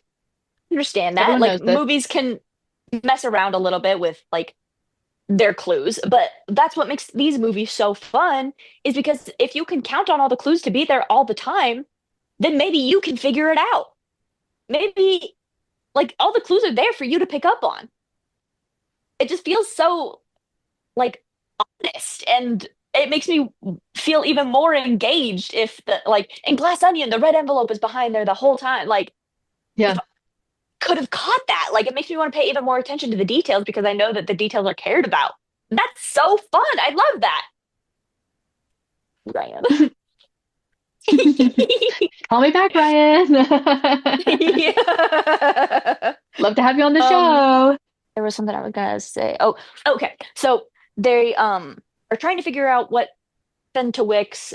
They find out through that Psy is Wix's biological son, and that Wix knows this, and he was gonna burn off the flock for some reason. This is what they decided was they were gonna remove the core members of Wix's flock. So Psy was recording this, but they had a secretive meeting, and Psy recorded him like ruining every single member that follows him.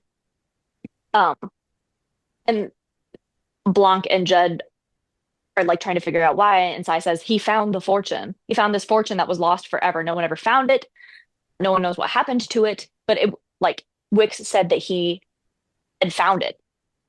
So we were going to take that money and like go big on the political arena. Wix has Right. the Because cult of I have the personality. ideas and he has the personality. Yeah. Exactly. And he says, do you have any idea what we could accomplish in Jesus' name? And Judd says, like full of tears, trembling, flinching, I do. Yeah. Yeah. Yeah. Because you know what? He's an actual Christian. He's a real follower of Christ. For Yeah. real.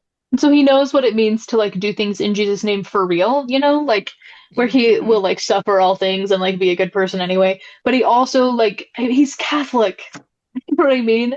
Like we all know the Yeah. history of like, he's like, "Do you have any idea what we could do politically in Jesus' name?" And he's like recalling all the history of like the Spanish Inquisition. He's like, all the conquistadors. He's like, "Okay, yeah, yeah. Got Oh, some yes, I idea. do.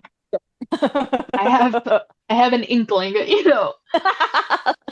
Yeah, Yeah, so crazy. they're He's like, they're "Don't." trying. Number one example of like using the Lord's name in vain. No. Yeah. And even still, he is not cruel to Sai. He Yeah. says, I think I do, but he doesn't say the dishonest part out loud. He is just respectful enough to Sai, and Sai's like, if you guys hear anything about Eve's apple, this the last clue that Grace was given about her fortune, let me know. Mhm. And Blanc and Judd are both like, yeah, you got it. And Okay, then bye. Okay, bye. Get in your car. yeah, and that scene was really funny, and I liked that a That scene lot. was really funny. Yeah. Yeah, yeah. But anyway, so they're trying to get to the bottom of this. So they're trying to call this contractor to figure out when an order was placed. The details aren't important for our purposes, but it's kind of like a comical scene. The lady on the other end of the phone is just kind of like jabbering and chatting, and Judd is like very And obviously I trying to feel like hurry it's her comical along. because everybody's been in that situation where there's somebody who just like Yes. will not allow you to leave this conversation. Yes. And you're like, got places For to the be, love of all man. that is holy, Please. listen to Yeah. me. So Judd is just trying to like rush her along, and she's like, "Excuse me, if you let me finish, I'll get you the like here's the information." But it's funny because she's like, she has been talking the whole time, like she won't stop. Yeah. And Judd is like, whatever. Um, she says, "Father Judd, can I ask you a question?" And he's like, "Just make it quick." She says, "Will you pray for me?" And then the scene just like grinds to a halt, not in a bad way. It You're becomes like, oh, serious. Yeah. okay. This is the Mulan, a girl we're fighting for transition scene. Like this is where it's like, oh, you've been doing the exact same thing that Judd was doing. You have been trying to rush through, rush through, rush through, and this thing, like Judd instantly remembers, I'm a priest, and this woman is a person. And he's just, you could see how ashamed he is to have forgotten his purpose. The only thing that he wants to do in this life is to bring people to Christ, is to show that kindness and love and respect to everybody. And by being caught up in this game to try to find the murderer, try to find Eve's apple, this vast fortune, he's like, he had forgotten all of that. He forgot his purpose. And I love this scene. It's so like this, the shift doesn't feel jarring. It feels very natural. And it's just so heartbreaking because everybody's been there too, Yeah. where it's funny and then it's not, or you realize just suddenly that someone has been asking for help and you didn't know, and suddenly he like it's just suddenly real, and he's like, Louise, you're not alone, I'm here for you, talk to me, tell me about your mom. And it's the sweetest scene, and I did cry. Hmm. What are you gonna do And about Blanc it? is sitting there like he's waiting for the answer, and then he sees this moment where Judd is like going to take his time, and he just sits down, and Judd leaves and closes the door, and they don't see each other for maybe hours. Hours. It's light when the phone call starts and it's dark when it ends. Yeah. He sat with her for that whole time and prayed with her on the phone. And he Just to said, listen. Louise, anytime, call me day or night, here for you. And I like this too. This is because he doesn't try to be like, come to church, like, come back. I'm like, Right. But she's like, I'm feeling it's, so alone, and he says, "You're not alone. I'm right here. I'm here. I'm right And what I like about that is like, he doesn't say God's here for you, but that's what he means. here." He's supposed to be God's servant. And that's what his job is to be God's hand on earth, is like, in his mind, this is his role, is to be that for others. So he doesn't say it in a way that's not substantial, that's not easy for people to connect with. God's here. Okay, well, like what Well, can I where? do Like, with why that? can't I? Yeah.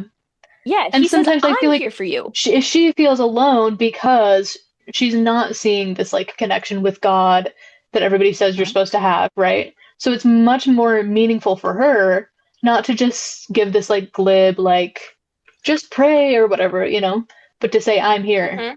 and actually talk it out and spend the time fully listening to whatever she needs to talk about. And it's Yeah. like the equal and opposite version of Wix where he's like, this is my church. Like Judd means Yes. like this is my church in the sense that like I want to bring Like this people is in. I my want people to flock. belong here. Like this is mine.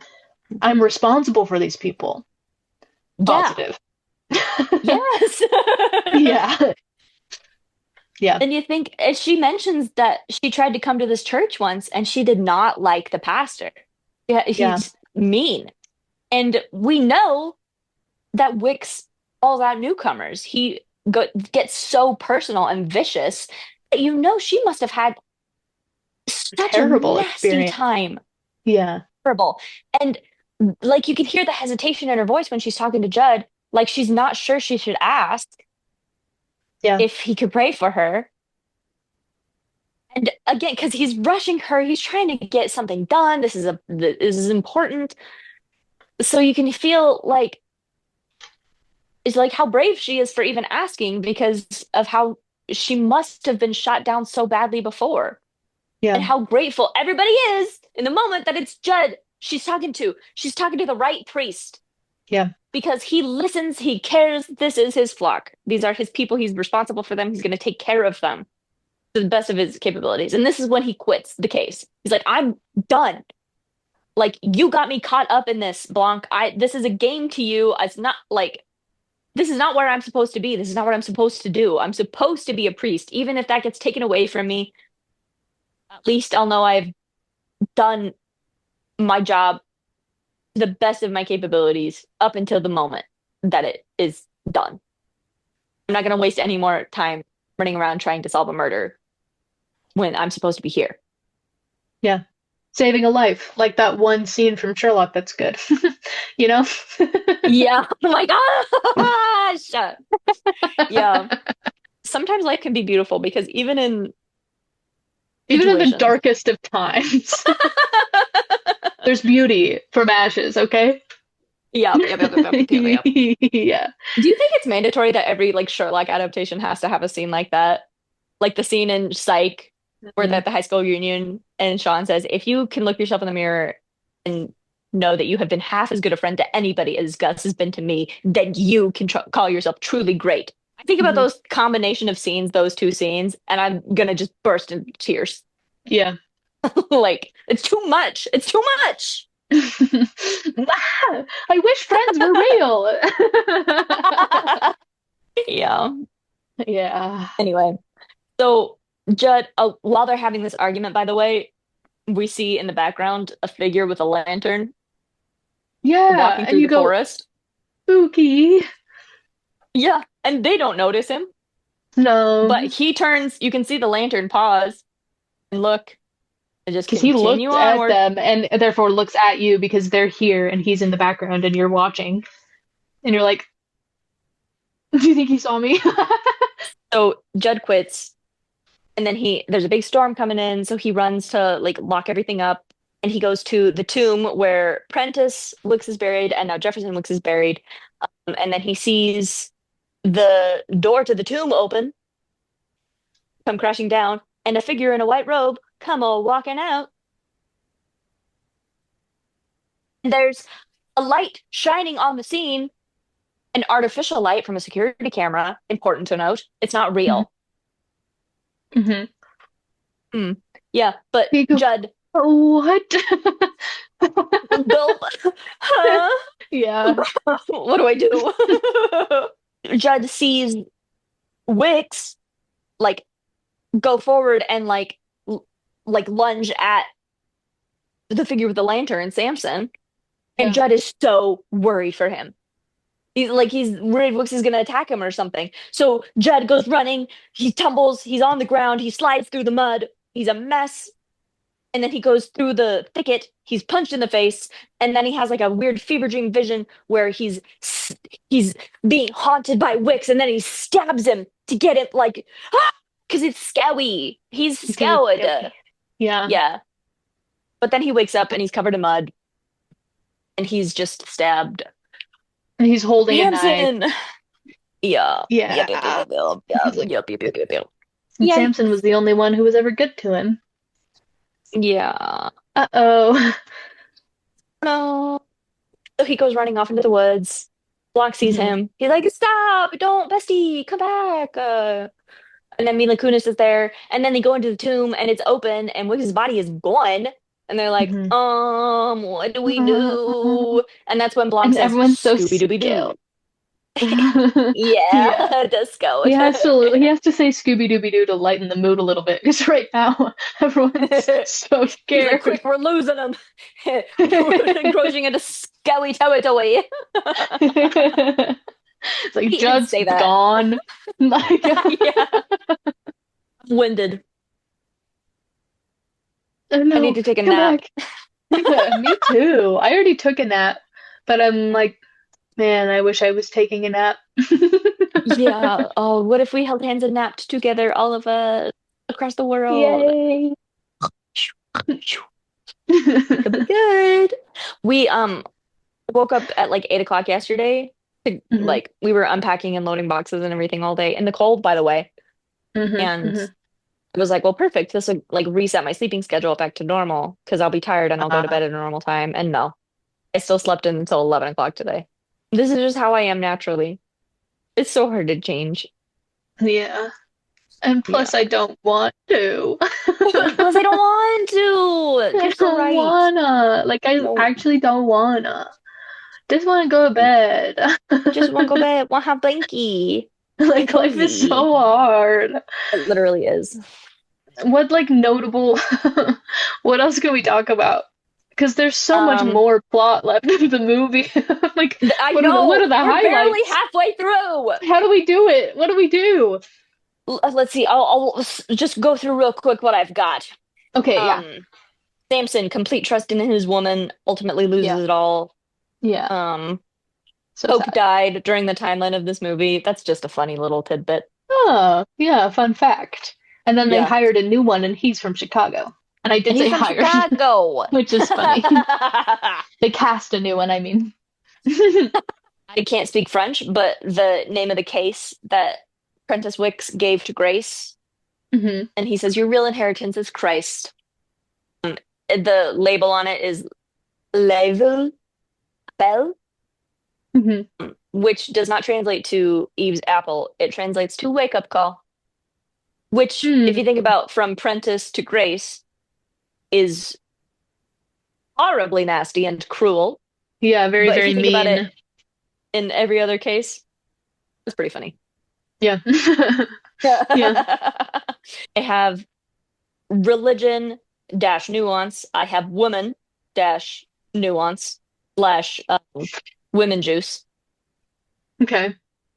I have Jeremy There's Renner. something here. LOL. Yeah. Religion, nuance, women, nuance. Women, Yeah. juice. Jeremy Renner. I love taking notes. Good at taking notes. Blanc isn't converted. Eve's apple solely to be cruel, not Mhm. to actually do any good or to be Christian. Yeah, yeah, yeah. Samson and Judd It's like together. teaching that guy a lesson instead of like Exactly. actually having a learning and healing experience, perhaps. Yeah. Yep. Yep, yep, Yeah, yep, yep, yep. Each movie examines justice from a different angle. Literally ate Eve's apple. yeah, And that's Saint true. Jude St. is Jude, the patron saint of the lost causes. yeah. Yay! That's really good. Yeah. Yay! So you could talk about we could talk about any of those things if you want. We have already I kind of want touched on religion and the like nuance religion there that nuance. We've kind of talked about. I do want to talk Mhm. about how they throw Jeremy Renner down a flight of stairs and he bumps all the way down. That's very funny. I want to talk about how he has a vat of like acid in his basement. Yeah. Just because that's crazy. That's so scary. Where did he get that? You have body dissolving Surely chemicals he in has your basement. right. Surely he has a coworker who would notice that he like keeps taking one of those home. You know what I mean? Like that's a hard thing to like sneakily get. Yeah. Yeah. Yeah. That's crazy. Yeah. it's awesome, but it's also like It's sick. so crazy. Both senses of the word. Yeah, Yeah. that's wow. Yeah. Yeah. Yeah, Yeah, that at kind of the end of it, I rocks. like that Grace is like recontextualized. So we see she wasn't desecrating the church because of her hatred of God necessarily. She was obviously looking for something that wasn't there that had been promised to her. Mhm. And then Judd renames the church, which is really good. Lady of Perpetual Grace. Mhm. That was her name, and that's And also what he's been doing the whole time. Is like trying so hard not to give up on people and to give them second chances and 15th chances and whatever, you know? So like perpetual yes, grace. Interesting. fascinating. He also Yeah. rebuilds the cross and puts Jesus back up on there. Like, Instead of having this like weird massive empty space at the front of the church, like no church has, why would they do that? You know, he's like, let's get back to our roots here. You remember Jesus? yeah, Yeah, it's crazy. The church isn't actually about the harlot whore. right. I feel like Jesus We was can actually name it pro Perpetual those. Grace. Yeah, we can name it Perpetual Grace after the harlot whore. It's like we're laying her to rest instead of spitting on her grave forever. But also, it's Mhm. like you remember Jesus. Yeah, the guy this whole thing is supposed to be about. Yeah, yeah. Yeah, that's crazy. Yeah. Um, so Eve's apple is like not just this metaphor for sin. What Hmm. Prentice Wicks did was he put his entire fortune into a gem. He bought a gem and Yeah, called it Eve's apple, because it which is so represents freaking. temptation or whatever. Because he's crazy. He's He's like kind of a literally, diva, but in a bad way, unfortunately. yeah, negative diva, evil diva, and Yeah, evil diva. yeah, bad, bad, bad, bad, bad. Yeah, And this is what that note was about, is that instead of like giving the fortune away or pouring it into the church or like giving it to charity or doing any number of good things with it that would be yeah, beneficial to others, it is literally only about pushing his daughter Grace. yeah, He never gave her a damn thing. He wanted to hurt her. He did it maliciously, yeah, right? yeah. I saw that. So it's like crazy that you see so many church people in this show. There's only like a few people who actually know what it's supposed to be about. It's like, oh, you missed a point completely, bestie. Yeah. Wow. Why? Like, what are you doing here then? Yeah, I like that so Interesting. Martha ends up playing a pretty pivotal role, and I like what you said earlier about Luis like being on the phone with Judd and everybody, the characters and also the audience are so grateful that she is reaching out to the right priest. Yeah. And then later, Martha gives her final confession legally and religiously. And she's Yeah. like, I was going to say this before, but I didn't say it to the right priest. And now here Judd is being the right priest. And you're like, I see. What I love Because he's so nicey. much, because he's niceys. But what I love so much about that confession is he pushes her a little bit. Yeah, He is so sorry for all of these things that happened to Samson. It's her fault he's dead. He's so sorry for like everybody that she's hurt and everything that she's done, all these yeah, sins that she's committed for in the name of good, what she thought was trying to be good. But she look at what it turned out with six dead bodies, yeah, and she's just devastated by this and like listing all these people. And Jed goes, and Grace, and she's like, huh? right? And he Hmm. pushes her a little bit. He's like, you need to Yeah, forgive her. You need to forgive herself, like yourself. You need to see what she truly was. And she does. In her yeah, dying moments, she said, that poor girl. And she recognizes her own part in perpetuating that lady's suffering. yeah, That poor girl. And I love that because we have seen her throughout the rest of the movie just like demonic and crazed and bathed in red light and so scary.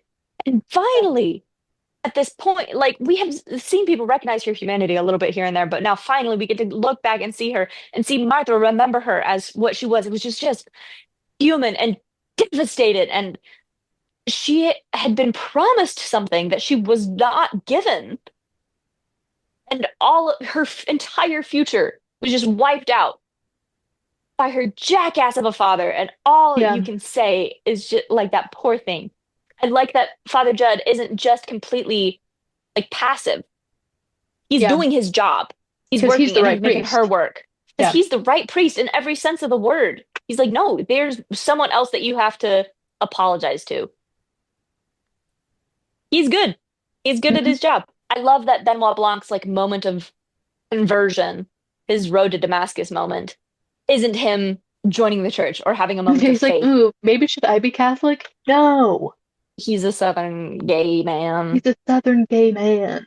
No. But No. his moment of realization is Judd is right about extending grace to those who need it the most but deserve it the least. Yeah. Guilty. He lets Martha go because he knew that she would come back in to confess. He humiliates himself on purpose, even though he has this good name, he has this reputation. Everybody knows him. Everybody knows of Benoit Blanc. He solved the murder with the thing. You remember?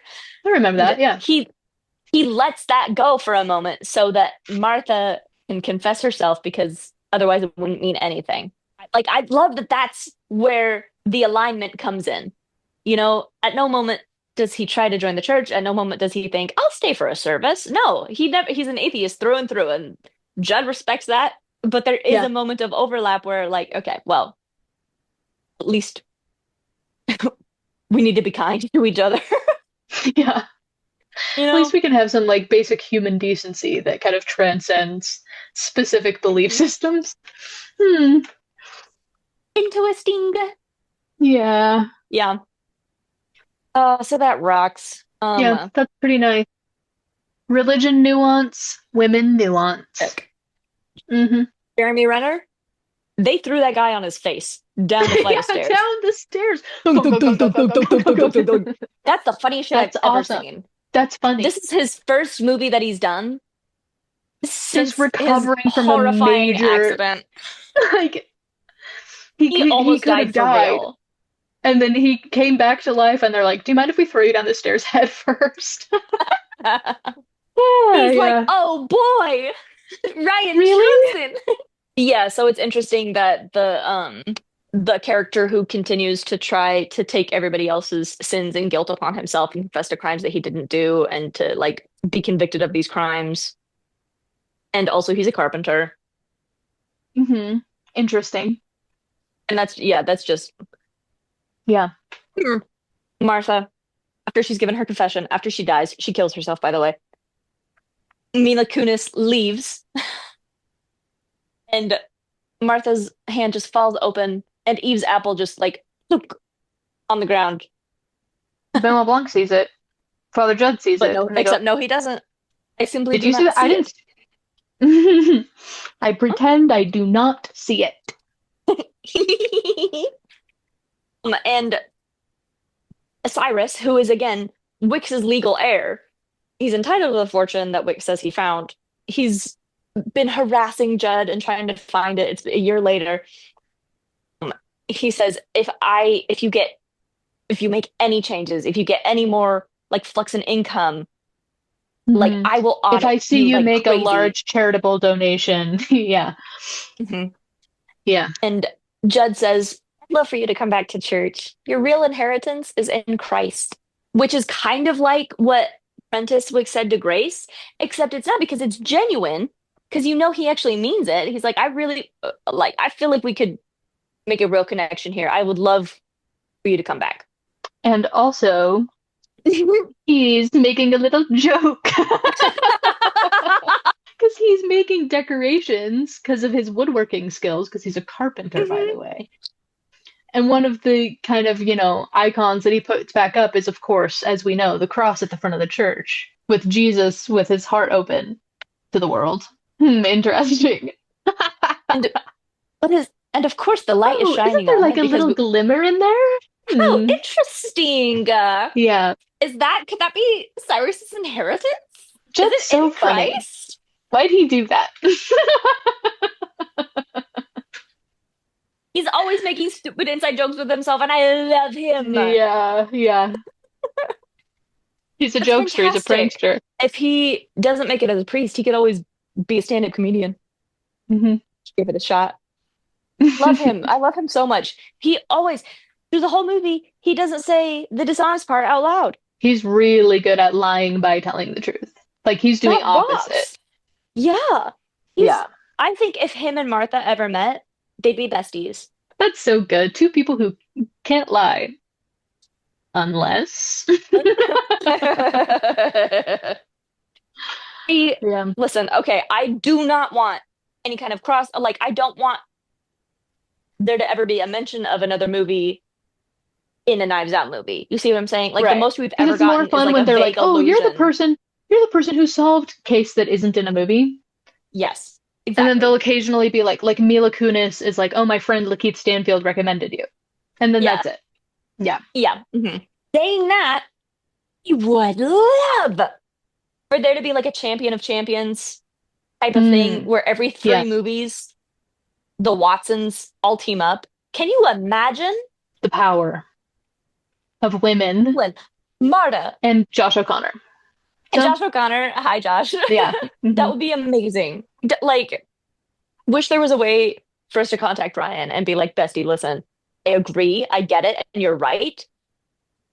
But what if, But what if like, you made just for like an fun, alternate universe? Like, what if you made a yeah, secret final episode? you can say it's not canon. It doesn't have to be canon. But please, Yeah, it what can if just be it's like, fun. what if you make like a fan fiction movie of your own movies? Yeah, That's pretty funny.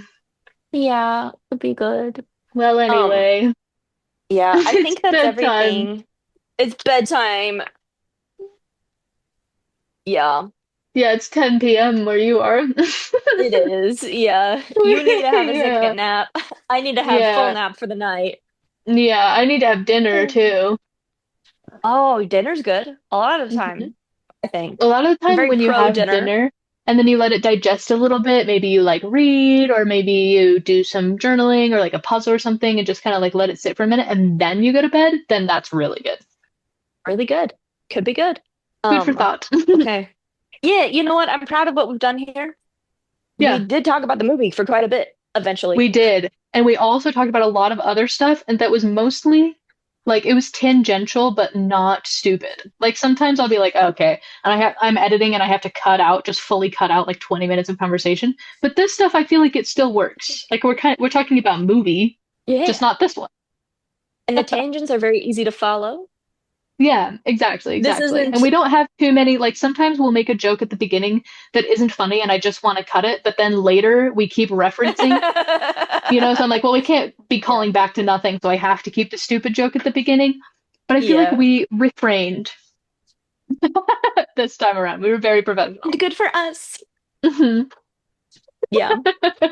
Fully understand how stupid our jokes can be, but I do think that That's what makes them for funny. for women are terrible drivers bit, where it's just us laughing for 20 minutes. That's it. Yeah, It's the whole video is just us laughing. nothing. Maybe every 5 minutes, one of us makes another joke about it, and then we spiral. That's the Yeah. hardest I've ever laughed in my life. Yeah, we're wheezing, we're crying. We've been on the phone for so long that we've seen Leo cycle through all of his sleeping spots. Yeah. Yeah. So we're right back at the beginning. I think it's time. Back at the beginning. Welcome to Women in STEM, everybody. Bye Okay, then. bye. See you next time when we'll talk about clown movie. Clown My movie, best yay! friend, 1924 clown movie. Hey. Bye bye, Yay. Leo baby. You're so handsome. Yeah. He's so cute. Bye bye.